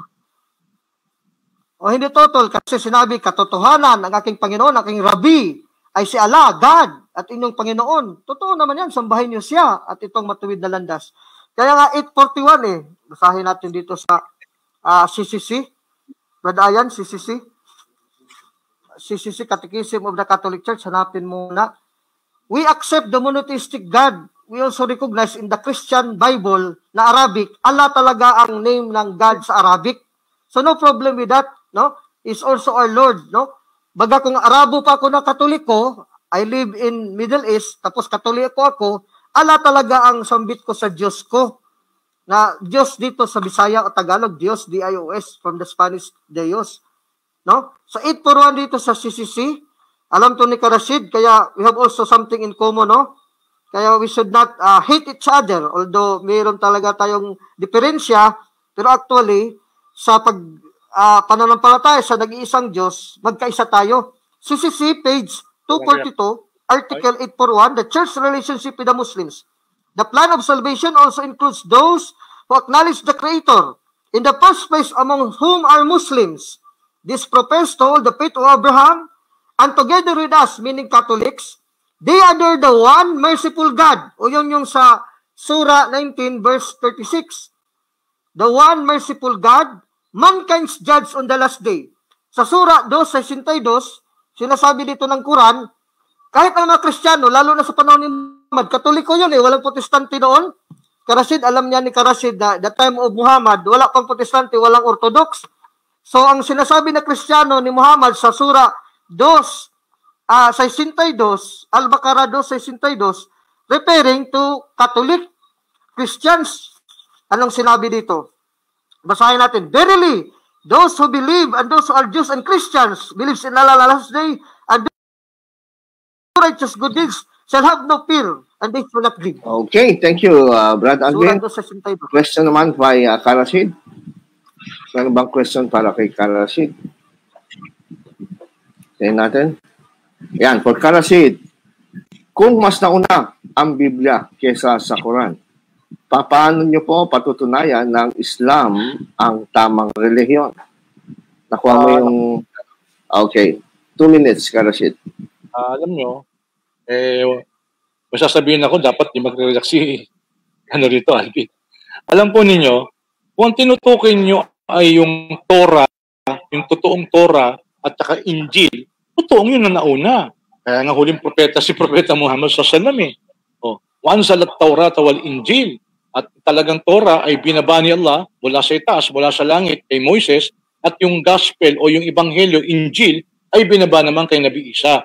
Hindi po ito yung mga sinulat ng mga author kung sino-sino na kung saan na nag-assemble mga Katoliko. Tanggapin nyo mga kababayang mga ibang sekta ng Kristiyano, Katoliko po ang nagdala ng Biblia, sila nag-assemble nito. Sila ang pumili kung bakit Matthew, Mark, Luke, and John. At sila rin po ang nagbigay ng pangalan na pinagluloko po ang mundo na yung Matthew hindi na masulat ni Matthew, yung Marcos hindi na masulat ni Marcos, at saka yung Lucas saka John, pinagluloko po ang mundo. Kaya hindi ayoko sa Bible Hindi po yan ang Torah Injil. Ngayon, asabok. Hindi po ako naniwala na ito po ay nauna kaysa sa Quran. Asabok sa Bible, sapagkat lalo na yung Roman Catholic official book ng Biblia, o kailan po ito nabuo. Alam natin ang istorya diyan Hindi po. Wala pang Bible noon, nakatulad ng Bible tayo nito sa panahon ni Prophet Muhammad. I challenge anyone. Wala pong Bible noon sa panahon ni Prophet Muhammad, nakatulad ng Bible natin ngayon, dala-dala doon sa Makkah, sa Madina. Wala pong ganon. Kamakailan lang po ito nabuo. Huwag kayong magmamalaki sa akin. Kaya hamunin ko kayo, kung pagdating sa pag-assemble ng Bible, lalo na yung official Roman Catholic Bible, alam niyo ba kung kailan lang yan? Bago lang yan Hindi yan nalalayo sa pagdating ng Magellan sa atin. Alam niyo ba yun? Yun po sagot ko. Okay, thank you very much, Karashid. Dito naman po tayo sa question para kay Brother Alvin. Meron po ba question? Ito. Question, Brother Alvin. Kung si Jesus ay Diyos, bakit siya nagdasal at nanalangin? Okay? Nakuha mo yung question? Okay. Yes, Dr. Ronald, very clear. Ang sagot ko kay James Carl White, bakit kung si Jesus Diyos, bakit nagdasal siya? Kasi dalawa kasi ang kanyang katangian, ang kanyang nature. He is also true God before He was incarnate. John 1:1, in the beginning was the Word was with God, and the Word was God. Tapos, He is the Kalima to Allah, the Word of God.